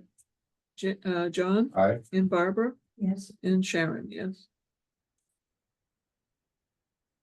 All right. You're doing good. Keep going. Yep. If I may, make a suggestion to briefly skip housing and move to number 5. Just because we've been talking a lot about the interaction that of your first vote, maybe the second vote. But maybe we can briefly talk about this and go back to housing, because housing it shows up on all of them, but. The information that we're providing here for the regional sports facility. It was included in economic development land use team. It was included in the recreational land use team. It was discussed at the community meeting, and it came forward in the letter in the presentation at your last meeting. So the size and scale, gleaned on, based on all that information, we're talking about, you know, approximately 120,000 square foot building, and that would be for indoor activities. And then there's a range of options for exterior fields, and that's what something that Casey was saying is we just don't know exactly yet how big it has to be to meet that demand, but that's kind of the process moving forward to examine. The second item here is public-private partnership, which has come up. Really strong emphasis has been placed on the potential for that. There's multiple layers, but Muck has identified the potential for the partnership to include an agreement whereby access to certain facilities and spaces would be available to the town recreation department. The concept requires additional details and consideration, but would provide the town with an opportunity to meet some of the recreation demands at a lower cost. Since the development of both indoor and outdoor facilities would be the responsibility of the developer. Potential impacts, you know, we're really just trying to acknowledge that people have raised concerns about all of these, and a lot of these would get reviewed in more detail as site plans get prepared, and then once there's movement towards any particular direction, things like lighting, traffic, water supply, proximity to resource areas, septic and sewer, they're all really important. It's just going to be at a little bit later stage where we start to really examine those once there's consensus moving forward. Then the recreational fields analysis is out there, and it's important. But it's not finalized yet. So we're just trying to highlight that there has been some discussion about splitting the town rec fields between Mattacheese and another location. There's been the public-private partnership discussion, and there is an outstanding question about the new school. If it is located here, whether it would have its own fields, and maybe that's shareable. So there's definitely some complexity still with this. But we're going for that higher level direction so that we can work on site plans. So here, based on the information provided today, Muck is asked to recommend that that the concept of a regional sports facility be included in one or more of the conceptual site plans, which it sounds like the committee would be agreeable to based on the discussion so far. So just to be clear, I went and dug out my economic development final plan, and the moderate and the elevated have one of the square footages is the elevated is 100 to 200,000 square feet. That's what's in the plan. The reason 120 came up was because of the Cape Cod Chamber conversation that occurred in terms of picking up what was expressed earlier in a meeting with the town administrator, I believe. And that was that they would be happy with 90 to 120. I'm just telling you what I've heard, whether it's accurate, moving forward, because I've heard things that haven't turned out to be accurate. But so I went with, in my mind, why not go with the bigger, the 120, to give you more ability to do whatever you wish to do. And they're going to decide what they're going to put in there, and they're going to decide what's a moneymaker. And so again, in terms of Casey's concern, I am open to even more if in fact that's something that the town wishes to take on, keeping in mind the mitigation of neighbors. Because that's sort of why I took splitting the fields as a suggestion, so that it doesn't appear that this huge thing is coming down next to them, kind of like a out of space machine dropping down on the yard that is going to cause all number of issues, traffic and lots of people. So I just am saying that because now we're going to go, and the question becomes, based on that information, Muck is advised to recommend that the concept of a regional sports facility be included in one or more of the recreational site plans. So that's a pretty simple one, I believe, for all of us. Is that correct? Lindsay, are you all in favor of that particular comment? Based on the information provided, Muck is advised to recommend that the concept, and somebody would make that motion, right? I can make that motion. Before there's a motion, can I just add something to Sure, support yep. the conversation? I can't access it because I'm sharing my screen, but in the economic development report, I think there were 4 benchmark examples. And we heard from the last meeting, they called out 2 of those specifically in the last meeting. And what we did is we looked at those benchmark examples, and I think that they were all around the 2 benchmarks that were mentioned at the last meeting were at about 120,000 square feet. So I think there's a secondary way to frame why we're sticking with that 120,000 square foot building for now. Was that Pembroke? And yeah, I was hesitant to say which ones. I think one was Pembroke. because one of them was really large, and I just don't want to say the wrong one. But we feel pretty good that based on those benchmarks that the building size would be comparable.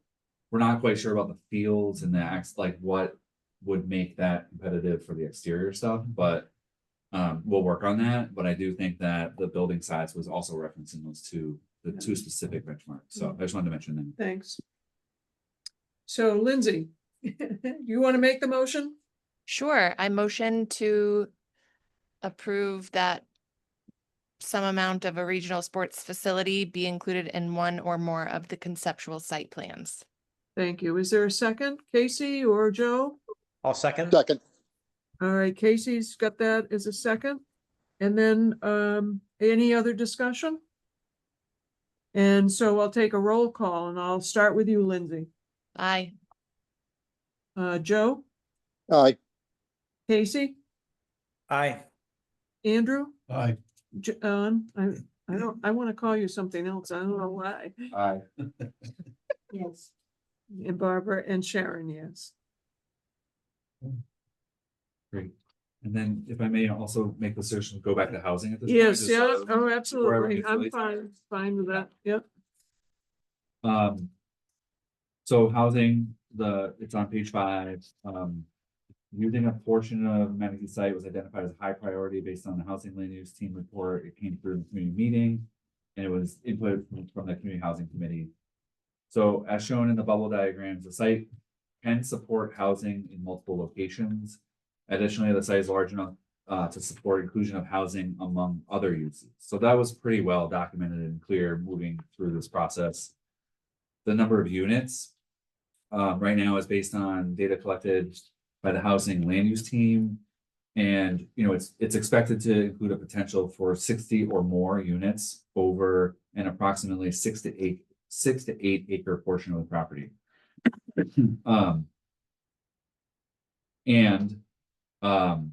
We're anticipating that there could be a potential for single family dwellings along Chickadee Lane. So that was pretty well talked about in the bubble diagrams. Several discussions have come up about the preferred location for housing. So one was about the wooded area at the front of the property and trying to preserve as much of that as possible. But it could be conducive to new uses. So we show the bubble diagrams, maybe considering a small portion of that. The location of housing, the community housing committee identified a suitable location where the Mattacheese buildings are. And we've shown a couple bubble diagrams of that. And then we also are recommending just consideration of moving the housing to, generally where any small is. And that could allow for some future discussions of phasing. And that's important. Then the size and type of housing. So, this is a discussion, but Muck recommends that the conceptual site plans include housing that is consistent with the report's moderate program. And that talked about approximately 62 mixed income units. And it doesn't actually say, so this is something to clarify in the memo, is it doesn't say 3 buildings. It does say multiple buildings, but it's not specifically 3. So we do want to clarify that. And then that concept had 12 single family homes, be it for employees or, the model of Habitat for Humanity homes, affordable homes. We are making a statement that it's a little premature to reduce the number of units below that threshold, but I think maybe that's a discussion. Inclusion of single family homes along Chickadee could blend with that street, and it may also offer an opportunity to sell those lots and provide the revenue to the town for some version of either some improvements on this site or Comment about Yes. that. Okay. I think the concept was to generate revenue for not more affordable units or more housing units, but for the recreational piece, the town recreation. okay. Do you know what I mean? So. Where we've are got- you? The very last on the sentence. five, Last It sentence. says comment including more affordable units. But I think the idea, Sharon, correct me if I'm wrong, was to sell those and to have them go towards these other costs on the site. That we have money for affordable housing, right? We don't need to sell the lots for affordable housing. You could use that money. Hopefully the treasurer would allow us to do this for something else on the site. To be quite frank, I hope they do something totally out of the box. And my out of the box for that would be that they own it themselves. They own the single families themselves, because you've indicated that in your housing issue that you can say it's Yarmouth tenants that come in initially, but once they move out, that's no longer secured. And the only way for the town to is if they own it, and they should see why people that own real estate get wealthy. But they all should see why they have to pay taxes and to the general fund. I mean, I have this whole scenario where I would love it to happen, but it's probably not going to I happen think because those they're. lots could go someplace else on the site. I'm talking about the Chickadee lots. I'm only talking about the Chickadee Okay. lots. I'm only talking about the Chickadee lots, but I mentioned that they could sell them Yeah. and generate income. That's not, Yeah. they may do that. I'm just saying, I wish people about the housing problem that we have on the Cape, which is why I included the housing thing from the Cape Cod Commission in terms of our status in Yarmouth. you know, how we stand. But the housing issue is one that needs some different kind of thinking. And to me, it would be, they need to keep owning it, they need to hire somebody, build it, pay back, you know, the general fund, the money, once they get the rental coming in, but they can choose the new employees that come to town. That's what I And thought put it was them gonna in. be, was related to maybe that municipal employee housing. The chickadee law? Yeah, Okay. yeah. I mean, I don't know that they're. No, I don't know it's that they all can do options. it. No decisions have been made. It's just ideas that have been expressed. Yeah. But I don't know that they can do it, but you know, they talk themselves into it that they can't do it, as opposed to be creative and just figure it out and do it. You know, it's hard for municipals, you know, it's much easier for private enterprise, but. So the vote on this is to say that some type of housing is involved, is included in every scenario. Every scenario, yeah. And just one other fine point, the last bullet that's on the top of page 6 is about sewer infrastructure. There's no one to get lost, is that, you know, including, there's a benefit of including housing in all the scenarios, and especially, you know, and our take on this is especially affordable housing. There is a sort of a number, magic number, so to speak, of about 40 units, where you start to open up the opportunities for the town to get infrastructure grants to support the development of affordable housing out here. So it's going to, well, I think the expectation is that sewer should be extended here. And if there's an opportunity to use affordable housing as the opportunity to get the money to help bring the sewer out, it's really important just to have that as a factor in the housing. So it's not just one problem that's solved, which is provide additional housing. It's also potentially benefit to bring the sewer out to this location. I just didn't want to lose that as part of the housing Right, discussion. and the other information, I listened to the select board meeting this past Tuesday. And they talked about Bill's grant to the, I forget which particular Mass Development was approved for 225,000. So he got for the town for implementation process they get nearer. And I think Heather was involved with helping write some of these grants, or one of the grants, or. There's two scopes that were included. One was from a BSC group, and then one was from Camoin, for more the marketing part. Yeah. So congrats, you know, to that process that you have helped in. The other thing, I wanted to make sure I just go to just to let you know, again, as your representative, I went to a water resource committee meeting, and brought up the issue that presently this location is in decade 5. And it would be nice if they could be reconsidered for 2 in order to design and implement using these grants to help with the money in phase 2 and bring it down to Buck Island. So we at least went and said something. So Yeah. They're looking at that. yeah. I just had a quick comment for the top of 6. I've always been kind of told it's not 40 units, but it's 60. Do you have a source for the 40? Is it some grants that have been issued? It's not something that's like in writing as a guidance document. It's something, I mean, and we could create a range, I Yeah. think, for now, or if we can figure out how to position that, I think that'd be great. I think the number that I guess I positioned there was, maybe it was Western Mass specific, but that has been indication for, you know, affordable housing projects in Western Mass, is that target number was 40, but The it may 40 affordable units or Yes. 40 units total? no, 40 affordable units. See, In that's- order to, Oh, you could Different. put that affordable Yeah, unit, that's that word different. affordable.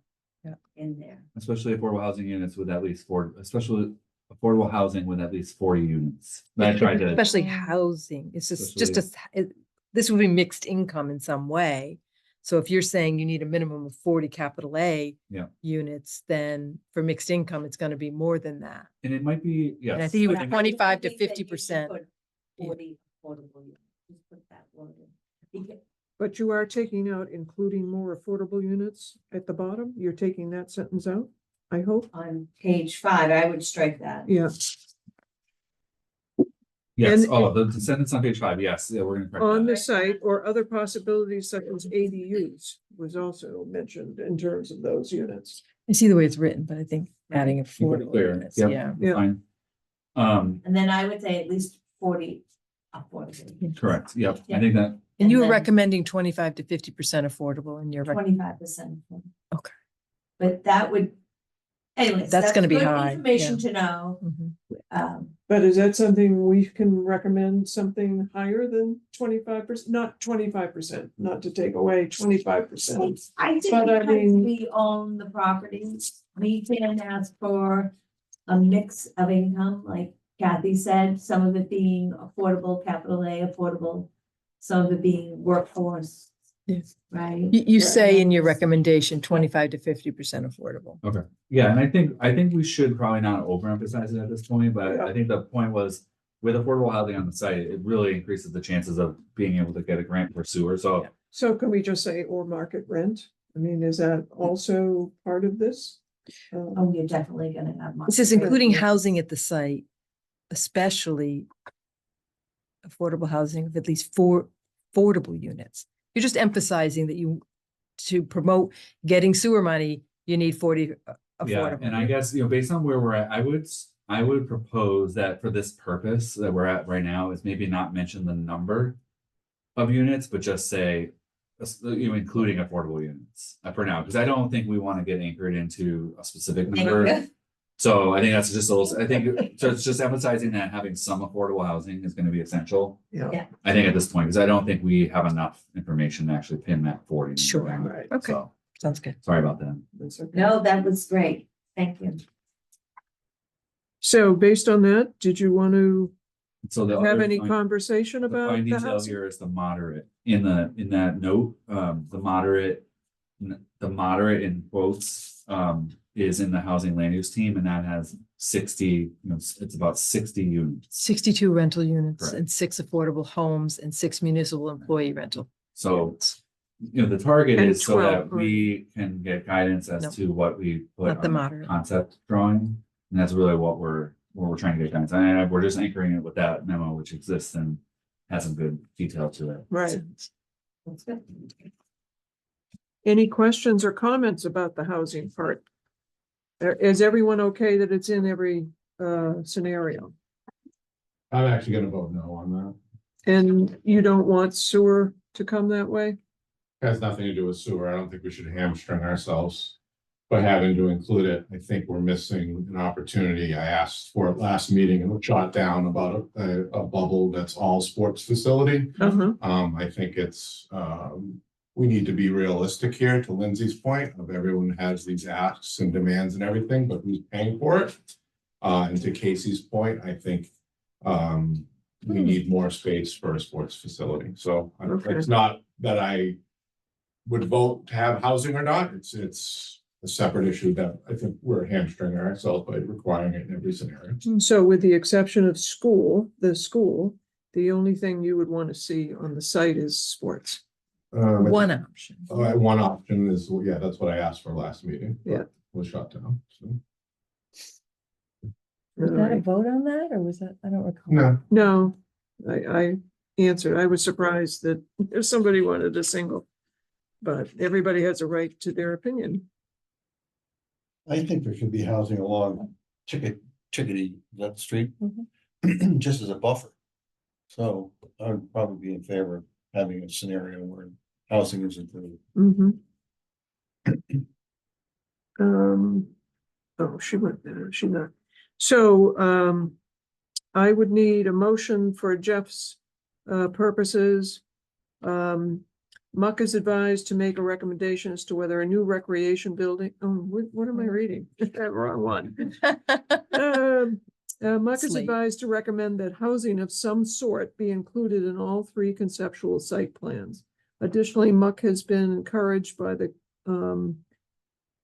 Housing Committee to make a recommendation that the housing density reflected on the site plans be the moderate option identified by the housing land use team. Could I have a motion? I'll make the motion. Will there be a second? I'll second. Okay. Who seconded? Casey, Thank you. So, obviously we need some discussion. So John has expressed himself that he thinks at least one of the scenarios that we're talking about should be all recreation. No, But we've, no, all sports. sports, No, no? that's not what I said. Oh, I'm sorry. I said, I don't think we should hamstring ourselves by requiring that every recommendation has housing. Oh, Separately, I think we should have a scenario that is all sports, private, public sports okay, complex. all right. But for the sake of this vote, what I'm saying is I don't think we should You'll vote against it. mandate that something, whether it's housing or anything else, should be required in all three recommendations. Okay. So, John, you would say I no, am a nay. and Andrew, Aye. Barbara? I'm gonna go to, no. Okay, Joe, No, Casey, Aye. Lindsay. I guess I would amend it. I don't know if that's like I vote no because my suggestion would be some housing be included, but I don't know that I would say the density be the moderate option. So I wonder if I don't know how that works. That's a Kathy question. And also, I didn't hear Barbara's response, so I don't, Kathy, you have my back, so I'm sure you Ye- are making note of. I guess the question, it sounds like you would like to amend it To remove it. to remove the last sentence. It has been encouraged by the CAC to make recommendations that the housing density reflected on the site plans be the moderate. Yes, my vote would be to amend it and just include some amount of housing, but not necessarily determine which version as of yet. So you're interested in including some sort of housing in all three? I'm just wondering whether it's not amend the motion to be recommend that housing of some sort be included in all three conceptual site plans, and then whether you, and not say anything else about it. Stop it there. That would be my suggestion, yeah. All right, so is there a second to Lindsay's amendment? I'll second that. All right, so now we're voting for the amendment. And does everyone understand the amendment? Can I pause here? We did set a vote. So the vote that we just take Didn't, is not. wasn't Is concluded. not accepted. Because it was amended in terms of the statement. Before the completion of the vote, it was amended. Okay, can you read the motion to me? The motion is to amend the motion to recommend that housing of some sort be included in all three conceptual site plans, period. So the essence of that is that if we offer three plans, one of them could be solely a sports facility environment. No, that's not what it is, and that's why he's voting no against it. Okay, When we're saying all three concept site plans would include some sort of housing, he's saying he would like to see one option that was all sports complex, which I think is an interesting. No, What I'm saying for the purpose of this, the housing motion, is that we are not required to have housing in all three scenarios that we recommend to the select board. do you want to amend it then to say in two of the a minimum of two of the concepts site plans?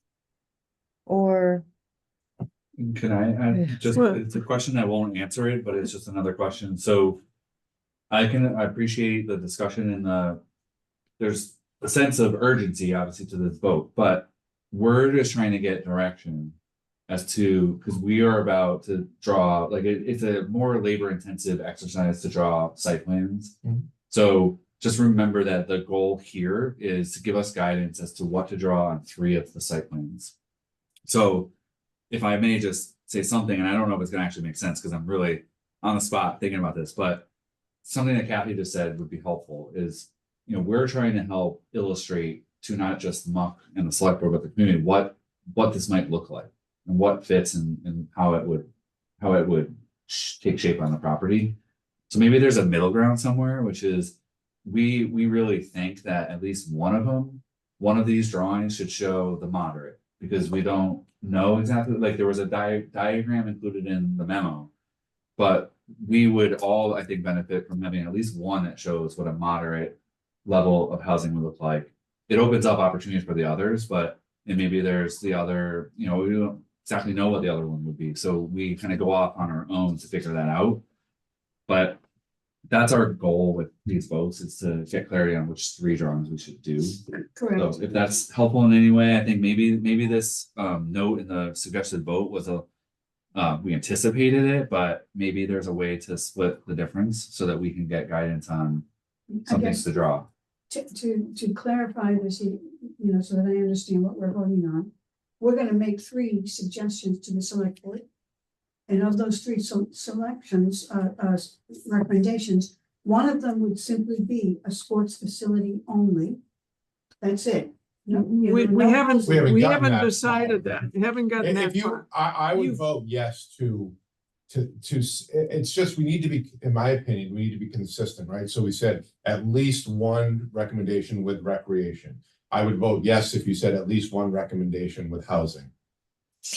Like, again, I'm not saying that I would vote no against anything with housing. I'm just saying we're limiting ourselves to recommendations if we require anything to be on all 3 recommendations.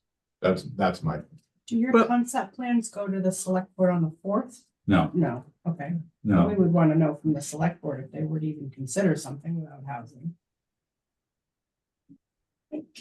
So you're saying that there's no other similar vote, right? There wasn't a similar vote that all 3 had to have the school on, Correct. that It all wasn't 3 had all to had have a sports recreation, that facility. all 3 had to have this. And then you finding yourself in a situation where the housing has a different kind of question. Correct. Yeah. And if I may, it was because of the reason why it got framed that way was because there seemed to be very strong emphasis on housing. That from the initial. Yes, and gleaning of all I the- so that's why. totally understand that. That's why the initial kind of suggestion was that in housing has been on every bubble diagram that we've drawn. So it was just to kind of like solidify that. But I Well, can the only sense thing that this is a good was discussion. restricted was the house, the school. Because the town didn't want to tie itself up with 2 separate things of schools, so it got reduced to the 1 flipped over on the whatever. So that's when Bill talked with the superintendent, all they agreed upon was 1 school on 1 scenario. That's all he agreed to. That's all he wanted to agree to, is that there'd be 6 to 8 acres carved out on this site in case we need to, and we decide that this is where we're going to want to build the new school. So that is a unique kind of thing, and it's, and then I'm kind of mystified that we can have sports on every scenario that we're doing, but we can't have housing on it We didn't have a vote for sports. because they're all there. They're on in everything, so it doesn't bother everybody else that there's sports on every scenario, right? There is one, Have a vote. there is one, And there I is say one, no to that as well. there's one slight variation. Well, which I'm not gonna make the vote. I've got 2 votes out here right now.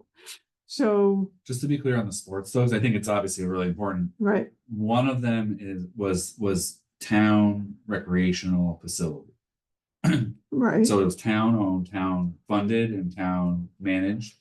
And then there were 2 that had the private, sort of the regional sports facility model. So it's not all 3 are directly the same sports model, so to speak. I just want to make sure that was clear. It's just, Right, I think it's splitting hairs probably at this point, but it yeah, is that is. town owned versus a Inside. regional entity, yeah, in size. So we have 2 motions on the floor, and I'm trying to remember Oh, them, but the Madam- first one is the amendment. And we were in the process of taking a roll call, I believe, on the amendment. Can I ask people to withdraw their motions so that we can start with a clear? I'd be Sure. happy to withdraw. And Second. Karen, withdraw yours. Yeah, and we need to withdraw the seconds too. And that was Joe on 1 and Andrew on the other. Casey on the other, wasn't it? Casey seconded in it. Yeah, on the- so we need his withdraw. I would try. Casey? Yeah. So I think everyone's withdrawn.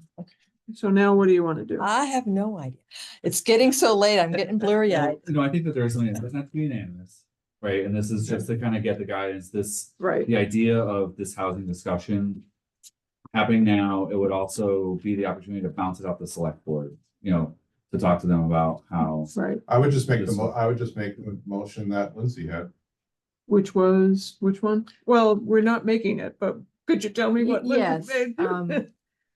motion to include. I'm sorry, motion to include, to recommend that housing of some sort be included in all 3 conceptual site plans.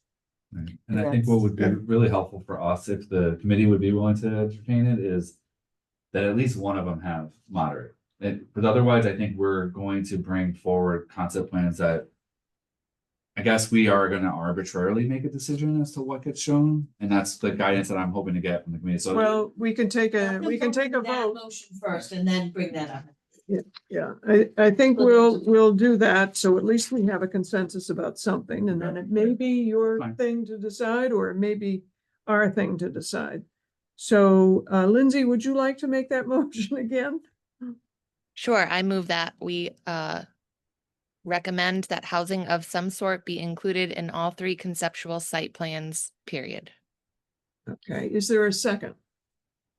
I'll second that. Second for Andrew. Now can we have a roll call? Lindsay, I'll start with you. I, Joe, Aye. Casey, Aye. John, Nay. Andrew, Aye. Barbara. No, Okay, and Sharon, yes. So now to help out Jeff in the BSC group who is trying to do these bubbles, I have no problem with what was the approval that we have at least some housing? Some Okay, sort. of housing. Okay, I wonder if I may, Madam Chair, if for guidance for BSC to do the drawings, if yes, most certainly one, include the moderate option that you suggest, Jeff, but also to lean more towards the, I guess, combination of John and Andrew's commentary of, it won't be a full sports facility, but maybe at minimum, there are houses that border Chickadee, so they're like allows for some housing, and it is a kind of border in between, if that makes sense. I'm not sure. Yeah, I like that. and so then what I'm unclear happens- on what that is.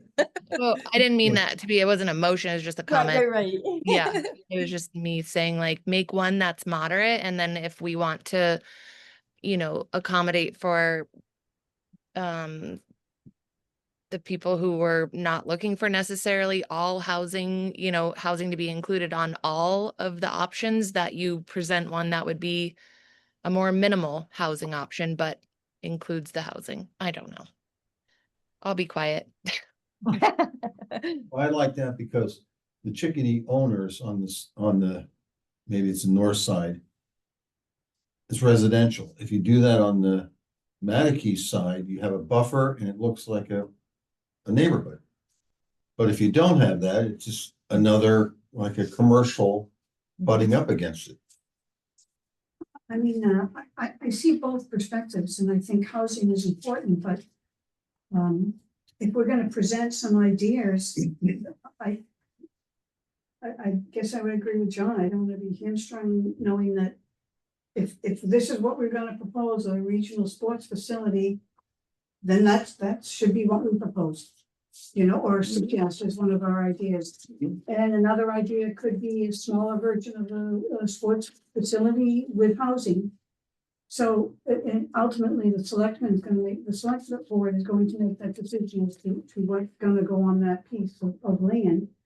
And, but to say from the get-go that you have to, kind of says, well, what's the point of having a recommendation if we're gonna have to do, put a playground on every corner. You know, so that was kind of where I saw his point.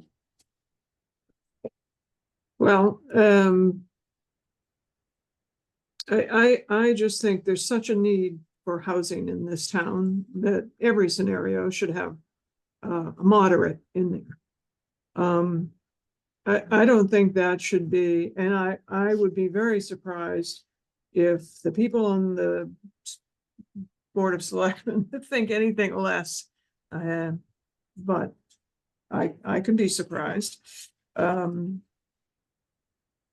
So I guess I would not vote for something less. So I guess we need to go back and take a look at the three scenarios real quickly. And are we talking about the new scenarios or the old scenarios? Do you want to? I think starting with the three newer ones is a little bit easier just because they're Right. just a little bit more refined. Right. So Okay. this is number 6. Well, let's start with, okay. Let's start with 4. We can Four, start with- yeah, let's start with 4 because that's simpler. It's got the school in it. So this is the option Doesn't that, have a sports complex in it though. yeah, well, they have a sports complex in all of these.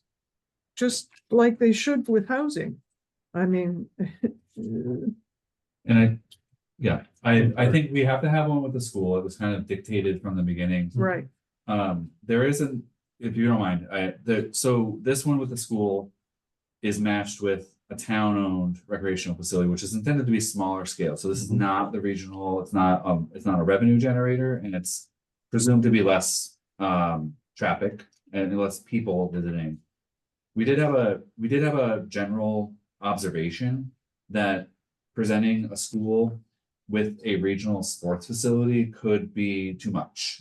It could be too much, in terms of visitation, lighting, and just traffic. So this scenario seems like it's pretty anchored at something that could be conceptualized.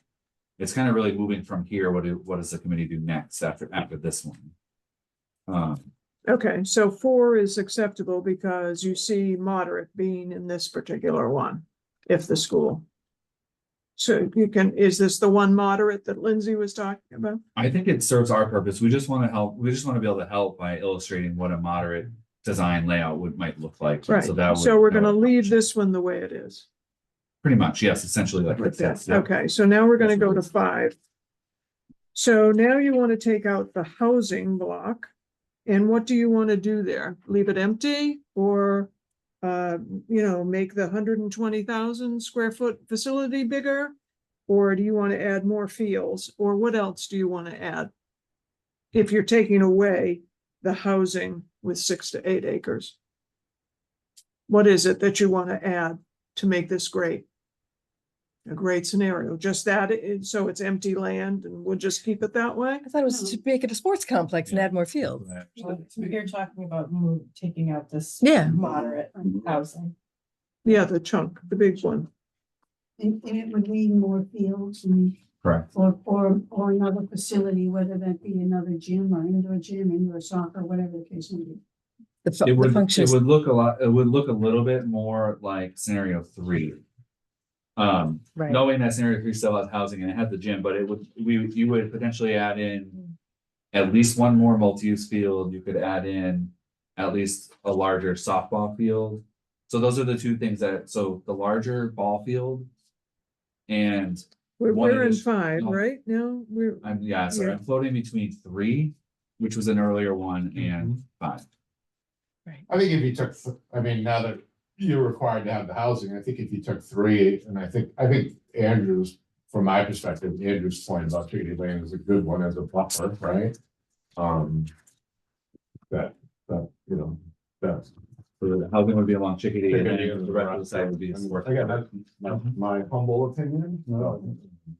so you're taking out the housing. No, I'm sorry. Is this 5 or 6 or 3? What are we talking about here? I think it's 5. Okay, 5. Okay, so we're taking out the housing, which is now the school right at the moment. And we are putting fields there. I think that would, Okay. generally speaking, yeah, and the Chickadee housing lots would stay because that at least accommodates the first vote to have housing of some sort in every plan, it would certainly show like the full range of possibilities for sports complex.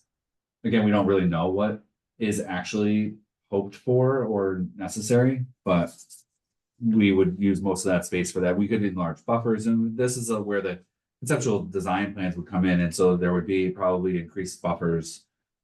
But it would also offer more space for fields. And so just my point was, if you look at 5 and you compare it to 3, the thing that got cut is a large ball field and 1 multi-use field. So at a minimum, we would add a larger ball field into 5, and we would add another multi-use field, at least to round it out. And I maybe think you there's- could add a multi-use field right now to 5 in that wooded area. I just wonder whether you couldn't accommodate more in 5, scenario 5. So Possibly enlarge the sports facility. what's that? Yeah, I just think that you probably have another field here. You know, could maybe even move this up a little bit because this all is buildable now that you're getting rid of all of that. Again, it's in the details of sure, when yeah. these guys start seeing what will fit Setback. better, right? And who knows, maybe ball fields don't make any sense. You know, baseball fields, maybe you want to have, maybe it's a 6-field soccer complex, you know, we don't know. The idea is just showing kind of what you can do. When we go for an RFP, we would like be leveling out, this is the area which you can develop. You can develop in this envelope, and that's it. And we're just trying to say, well, what do we think we could get out of that? And they would end up deciding what they could do. We would just set the parameters. I'm wondering if it's helpful just to recap our project. So we're tasked with coming up with 3 conceptual design plans. So they're going to be detailed. They're going to have preliminary cost estimates, order of magnitude. And then we will draw those. We come back to Muck in December. We go to the community in January with the 3. And then we have February to make refinements. And then in March, we collectively, Muck presents the 3 to the select board. Then, as was alluded to, the idea is that you would take 3 and you would still have another step later, which is to kind of push towards 1. So the idea of hamstrung, I think, is kind of temporary, where we're just trying to contain the amount that goes into the 3 drawings. They get presented to the community, they go to the select board, and then there will be a subsequent process because you can't really go out to RFP for 3 like very different options. You would really still take that next step to 1. So I just wanted to say that and maybe it offers some level of comfort that the level of being hamstrung is relatively limited. And maybe there's 3 options and there's clarity coming out of those 3, like which one actually is going to be the most preferred with more information and data. So I don't know if that's helpful, but I did want to just recap that we're going to bring 3 to full concepts, and then there is a subsequent decision after that as to which one might be the most beneficial to move forward. Well, I'm not sure that helps us right at the moment, Fair. yeah, but it was a nice attempt. I don't think it's wrong getting input from the select board on the level of housing they're looking to see. And then also on the size of a sports complex that they think, and explain to them that we're concerned that if it go big or go home. You know, Casey's point's well taken, you know, that we're not going to get that economic development boost that we're hoping for if we have it too small. Right. Well, nobody knows. Yeah, Nobody knows what Phasing that too. is. I mean, the school's gonna be here for a long And time until, assuming it goes somewhere else, ultimately, they gotta build it. Kids are still gonna go here until it's built, I think for 5 years. And we're trying to avoid that.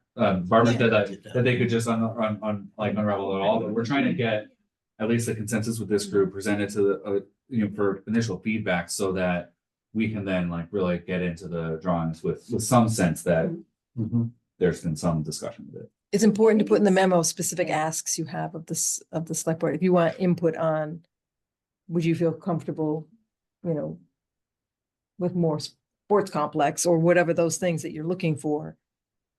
I think they'll naturally tell you. But if you want something from them, be specific to ask for it. So are we not going through each one to differentiate based on the recommended motion that Lucy made? I'm confused. Can you say that Have we again? stopped? No, I think that was just discussion around this, I think the vote about the housing is where there Right. was some discussion of that motion. And I think that would be where we need to go to get clarity on. Well, I thought we had that from Lindsay. Lindsay was voting that we just keep the lots on Chickadee. I mean, she didn't make the vote, but that's what she was talking about. So the Yeah. consistent thing was housing on each of the scenarios. So 4, 5, and 6 would each have Chickadee housing, which they have, correct? At a minimum. At a minimum. The motion was just to, have some sort of housing be included on all 3 site plans, conceptual And site plans. for and then- Lindsay's motion, it was the Chickadee. And It then there wasn't a part of the was- motion. That was just a comment. That was just a suggestion as they were looking at, because they're gonna now do site development. They're gonna dig deeper into those bubble conceptual programs. And I was like, if my thought was that one was the moderate as suggested, and if we wanted to offer the opportunity for a lower level of the housing to show the select board what it would look like if there was some housing, but the most focus was on the economic development component of this, then that would possibly be a helpful thing to present to the board as well. But it wasn't a motion, that was just my comment. No, so no, I know, but apologize. in the size of in the presentation of a bubble, right? Aren't we trying to get to the bubbles? I was just following that was kind of putting to bed the unit, number 4, sort of covering housing. I don't know that we've gotten to the specifics of that. When we were talking about 5, eliminating the big chunk of housing, keeping the Chickadee and putting fields there. Did I miss something? Or was that what you wanted with what you're talking about? I'm going to vote against it, just so you all know, but I want to get you what you want. That's all I'm trying to do in the bubbles. Yeah, I didn't motion and there was no, No, I know that, Attempt Lindsay. for a You vote. were talking that way. Yeah, to help us get there. That's all. okay. I didn't mean to cause confusion. I was just, No, you Yeah, I didn't. mean, so right? should we have a motion to include one option that is the minimalist option? So we would have 2 options that are the moderate option, but you would have one option that is what we're looking at here on the page, and Jeff and his team is just going to rework it to add a few more fields, and that is just one of the options that will go to the select board. Correct. I on the thought floor. that's what we were doing. And then the third one would be, what do you want to do on the 6th? Option 6. I don't think we've finished going through the memo yet. So if we wanted to readdress the number 6, ME small, number 7, municipal commercial offices. And then we move to, sure, I didn't know. We just kind of stopped the conversation. I was just following the agenda for minutes context. If we Sorry. go back to the housing for one moment, I think I have potential kind of clarity on this, Okay. which is the committee took a vote that some sort of housing be on all 3, and that passed, wasn't unanimous. Then I think the secondary vote, is really, I think it's a little bit clearer to me, is that one has the moderate, one has just Chickadee, and I think one would have like a low density. I think that it's come up. I think it allows us to show these 3 different variations of housing, and I think that's all we really wanted to get out of that housing discussion. So if the committee is okay with that, I think that gives us the clarity. So coming out of these 3 concepts, the town will see housing on Chickadee, the town will see, at a minimum, 6 to 12 single family homes clustered together. And that's kind of like a low density version. And then there would be one that would draw moderate density, not using the word density, moderate. You might have a couple apartment buildings, and it would have the 6 to 12 housing units, just for everyone to see what that looks like on each of these scenarios. So that, to me, that informs us on the next steps, barring what Lindsay said, the next 2 discussions. And then I think if it got lost in all this translation, I don't think we need to necessarily pick a specific bubble diagram tonight. I think we now have the input, collectively as to, based on these bubble diagrams, we're going to draw these 3 concept plans. So hopefully that's a little clearer. We're gonna wait and hear what the select board says. Correct, after and that then- input, and then immediately if they, depending on their input, we're trying to put pen and paper and start drawing. So for number 6, then you're going to change the 7-acre piece that goes into the front woods, and you're going to put a low density. I don't know what low density, because that wasn't presented by the housing committee. So, a low density, I don't know I think it's 2 to 6 acre, 2 to 6 units per acre or something. Yes. I think you just want to have one lower density so that you could show an option that allowed for the vast majority of the property to be used for. So it's Chickadee Lane and then the rest is sports complex. Mhm. I do like the option that shows the housing here though, because I think that's interesting and it's different than when you're showing it over here. I think if you had- That's what all the housing people, I think that if you don't show one in the housing by the police station, you're gonna get a huge pushback. And, both the Affordable Housing Trust and the Housing Committee, well, that's what their recommendation is. I think we need to just ask the select board, what level of housing are you envisioning seeing here? We're having some difficulty deciding how much and whether we need to present more land for sports complex to make it the size needed to make it an economic development driver for the community. Yeah. And see what they have to say. Yeah, and then we will move away from the bubble diagrams and start into the concepts, but it'll take all these bits and pieces of the bubble diagrams and the discussion, and it'll lead us to the three drawings that we're charged with preparing. I think it's really important, Kathy's point about that wooded area. That wooded area was very important for a lot of people to keep In the front. in the front. I think a buffer in the front with the wooded area is Yeah. important, but I don't think it needs to be 500 or 600 feet deep. I guess was my point. That's why some of it was being shown. Well, maybe this would be a good place for the house, some individual houses to like a habitat type thing to go on. If that's important for the communities to keep that piece of forest, which I kind of agree with, because it has isn't there a piece, is there a vernal pool in there or is it No. just wetlands? But it's Yeah, we're kind of a- protecting, all of this would be green. Yeah, so. It just wouldn't be It's all of it. interesting to note that that might be a barrier to fitting everything we want on the site, and I think it's a shout out to your open space people and your conservationists. So. So I think the final question on housing is if the committee is willing to take a second vote on 3 levels of housing on each of the 3. So right now there's a vote that some sort of housing is on all 3. Yes. We're just seeking a little bit more guidance from the committee, whether I think- we can do a moderate. Do sort you of have low a density and then just the suggested chickadee. motion that you want to?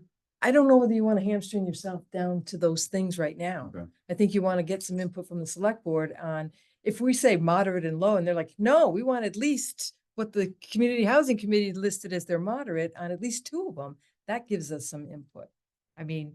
But then we can have the conversation about where we wanted to eliminate some of it so that we could really create the sports complex. What do you think about that? They're gonna have opinions. Mhm. And you don't want to be going down the road and having a vote. Again, they're all preliminary votes. We can work with that. I think just with the caution that maybe the select board, if they don't give clarity. Well, yeah.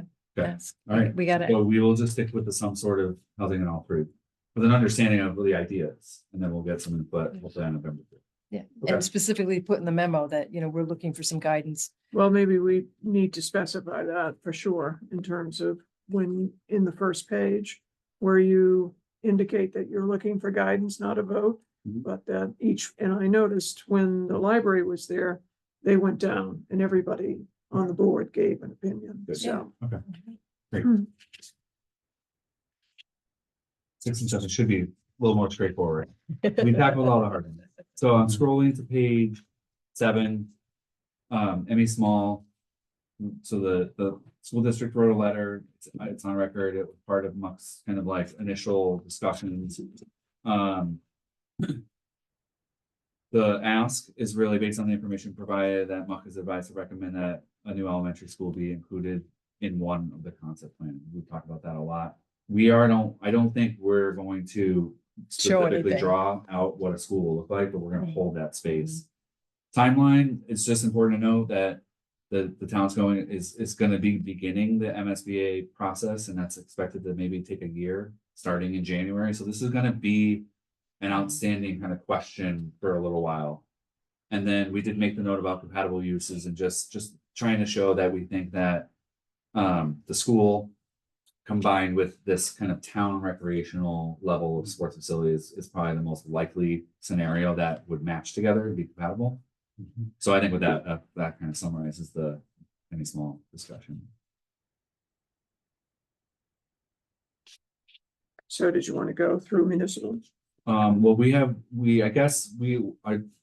I think our objective was to make sure that we have clarity, and so that would be a vote. And I'll move- keeping I'll it- move Semi that. small. Yeah. keeping it informed. Second,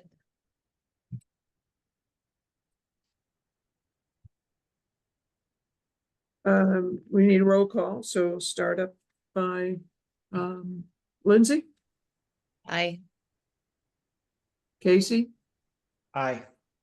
Joe, Aye. John. Aye. Andrew. Aye. Barbara, Yes. Sharon, yes.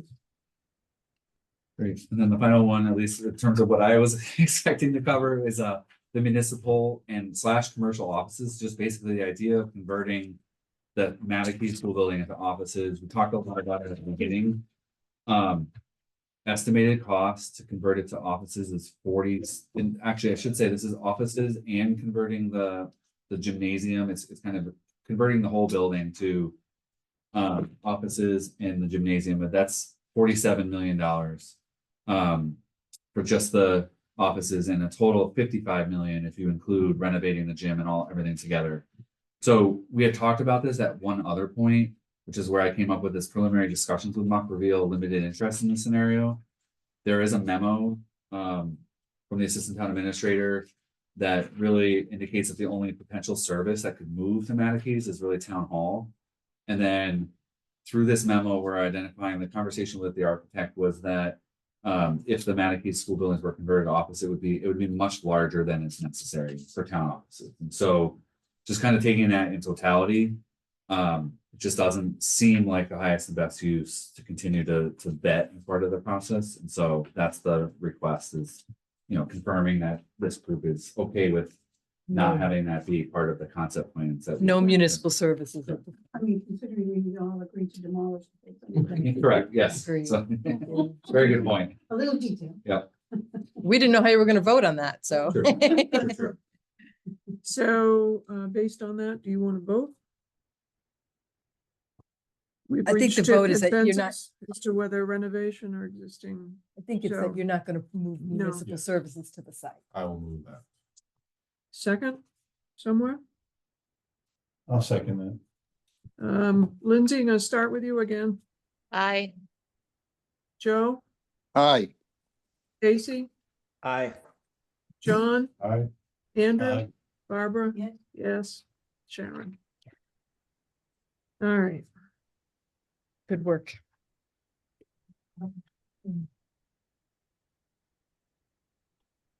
so, select board update. I mentioned to Jeff early as we were sitting here, that he did a wonderful job and Heather did a wonderful job on this whole packet, and we're very appreciative of all your efforts. And one of the other things was that it was also producing a document to present for our November 4th presentation to the select board. So I mentioned that I might just want to review our time frame since we last gave the report in early June. We hadn't finished really all of the finals. So I'd like to just put a couple things in, and if you're okay with that, allow me to do that for you. I'll work it with Jeff just to add it in so we can move on. I think if we just agree by consensus, the muck that the chair will work with staff and the consultants to finalize the memo. And then also the PowerPoint presentation for the select board meeting. And then we don't have to go over everything. If you're okay with that and comfortable with it. And basically it's things in my mind that I would like to add are that we finalized or every land use team finalized their reports to us. So that was an action that we had, so that we received all of those. You've already indicated the community meeting, and I think there was a survey. Did we talk about this? Stuff. Survey should be listed. Yeah. Yeah. Yeah, I the think- survey should be listed, that it was done, and you've done a great job with figuring that out, and it's posted. Yeah. And blah, blah, blah, it's there. And then the other thing too is, I took it upon myself just to talk with Bob in regards to the hazardous waste. I've learned from my experience with Bill that critical path is important. So I took the initiative of calling Vertex, which is the hazardous waste company that the school used since 1988, and talked with the gentleman there. And I arranged for him to talk with Bob, the administrator, in terms of getting information for a cost analysis. So I think Bob was excited that he had a conversation with him, and that they're kind of talking about doing things together. So that is another thing I think I'd like to put in. And I may just take a look at around my house with papers all over the place and just figure out there might be something else. Unless the committee, Barbara, do you have something? No, I'm just requesting that once you kind of finalize thoughts and ideas, you just kind of maybe get a quick outline. You can email the team. Sure, and actually, they'll probably have it as a prior for the select board, right? Yes. So we'll have Jeff send that to everybody, if that's all right. If I Send may it. ask that to do, or Kathy to do. Yeah. Yep. Yeah. And that would have everything. The, I mean, just so that I The know sheet. you're talking points. Sure. Yeah, oh, yeah. We'll definitely do that. And we'll send the PowerPoint too. Okay. all right, and so where are we now? Talk about the schedule. Yeah, Okay, Prepared to pull it up briefly. yeah, we got some issues Okay. Yeah. on the dates here. How We you're gonna turn around from the select board meeting on the 4th to reviewing the 3 concept plans with the muck at the meeting on the 5th, on the 13th? I think the goal when I put that together was The to allow 21st. Muck to talk about Okay, any feedback from the select board before we hit go. right. So that was the quick turnaround. But we're not gonna meet with the select board then to review the 3 concept plans on the 12th, no, that's December 2nd. December 2nd, sorry. Is that okay? Is that I time think frame? we- okay? I think when I was I think trying, it's, I think you guys should review the concept plans before you present them to yeah, the select board is all.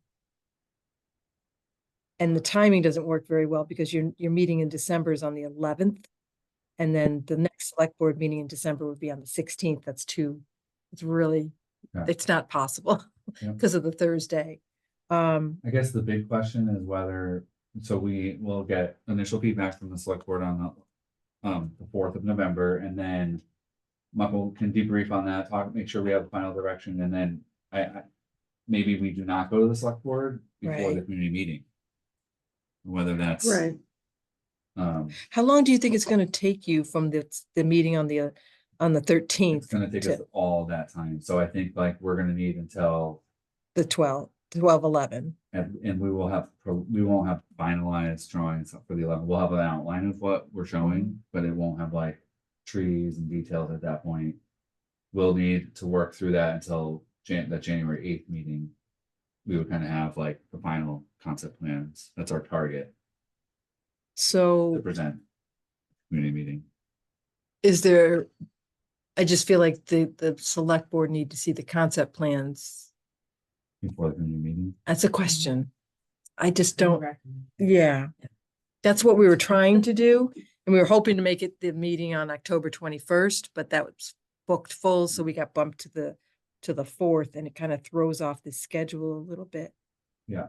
So I just think we need to think about that a little bit. Maybe the community meeting gets pushed a little bit in order to allow that. I can't remember when they're. meeting Yeah, in I mean, I January. think just thinking broadly, if we can get to the select board in January, Right. we would need to push the community meeting to February. Which might be doable. It'd be like And the 11th. We want to keep as much as we can in like the timeline. Mhm. And I'm not speaking with Heather directly on this, obviously, right now, but Not meant. I'm not sure we want to go, we could potentially go a little bit past March, but we don't want to keep pushing that out, because if there's the secondary step that there's funding to take with, you know, if it's funds for mass development and if we have the 3 and we want to move to that next level, we want to be careful not to go too far, like past March or April. And that's just, I'm just ad-libbing here to just kind of map that out a little bit further. I guess that if you're gonna need the full month to come up with the concept plans, We will. Yeah. I'm pretty sure because we're gonna be drawing 3 different, you know, pretty different. and I want some versions. collab. Yes, exactly. And it's holiday season. And it's holiday season. So, let's look at this, and I think we would propose to push the community meeting. And there's nothing set in stone about the Correct, community meeting. right. We were just gonna have the goal, the expectation. Yep, So the idea would be maybe like you looking at February 12th, because February break happens right after that week, the 3rd week in February usually, and we want to try to get the community meeting before that. So Maybe push everything out a month. with the 28th, yeah. But then you're getting into April. The Do you 28th wanna- of January is also a Wednesday that's free, so just something to think about for a community meeting. Yeah, that would give 2 extra weeks in the timeline.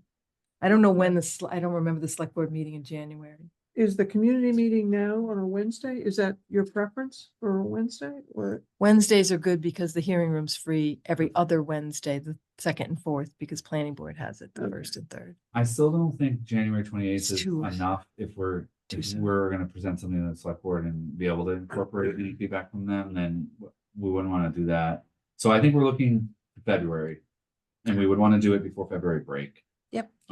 Do you want to community. take our meeting on the 12th? of No, this- you need February? the hearing room, so it would Yeah. need to be on the 11th. Okay, Okay. sorry. And I think, Sorry. I Hello. think this committee would need a special meeting to schedule in between there, because we want That's to what I'm come to you, trying to get at. Yeah. then go to the select board, and then get ready for the community meeting. So, It's the 27th, the meeting. January 27th. okay. It's the 27th. So which are we doing then? So we would be moving the select board from December to January 27th, Okay, which it's fine. And it pushes us out a little bit, but mhm. So you'll redo the schedule with that. yeah, we can redo that. Yep, yep. And then everything else remains the same? No, I think that there would Everything gets be, pushed out. I think there would be a special muck meeting that might need to happen. Okay, And Heather's saying we want to be done by the end of March, so all right. Is that what you're maybe saying? we can kind of put our heads back together on the schedule and come back with a updated version. Okay, So we won't anchor that community meeting. Tuesday nights are a possibility if the select board's not meeting, but sometimes they like to squeeze one meeting in there, so you really have to say no, like, we've got the room. But that's a possibility too. What was the date of that? You said I don't know when they're meeting in February, but on Tuesdays might be a possibility in addition to the 2nd and 4th Wednesday. Okay. Okay, Yeah. I think we'll put our heads back together on this one, then I appreciate that input.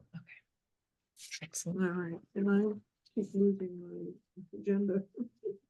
The minutes. What's next? Minutes. Minutes. Oh, hallelujah.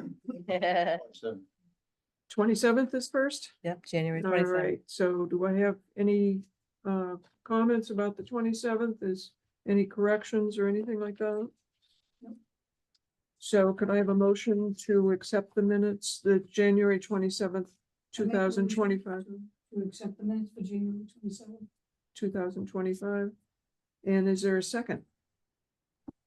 Second, Chapatska. And all the, I have to do roll call. So Casey, roll Aye. call. Lindsay, Aye. Joe, aye, John? Aye. Andrew? Aye. Barbara? Yes, Sharon, yes. Okay, how about the minutes for August 11th? Anyone have a motion? So moved. second, And thank you, Joe. Joe, how about an aye or a nay? aye, Is there any discussion about the minutes? Any problem? No. Okay, Casey, Aye. Lindsay, Aye. John? Aye. Andrew? Aye. Barbara? yes. Sharon, yes. And may I have a motion to adjourn. so moved, There's a second? Second. Never, never. A roll call again. Casey, Aye. Lindsay, Aye. Joe, Aye. John, Andrew, Aye. Barbara, Sharon, yes. Thank you all. Thank you. Thank Thank you, you, everyone. Thanks, Jeff and Heather. Appreciate you. Good conversation. Thank you. We appreciate you They too. won't all be that long, I don't think. It needed a conversation.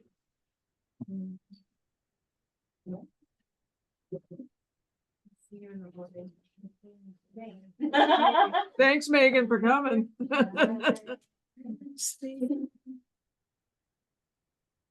Night all. Night. Thanks. Thanks, Have a good one. Thanks, Andrew. everybody. Thanks, John. Thanks, Barbara. See you on the 4th.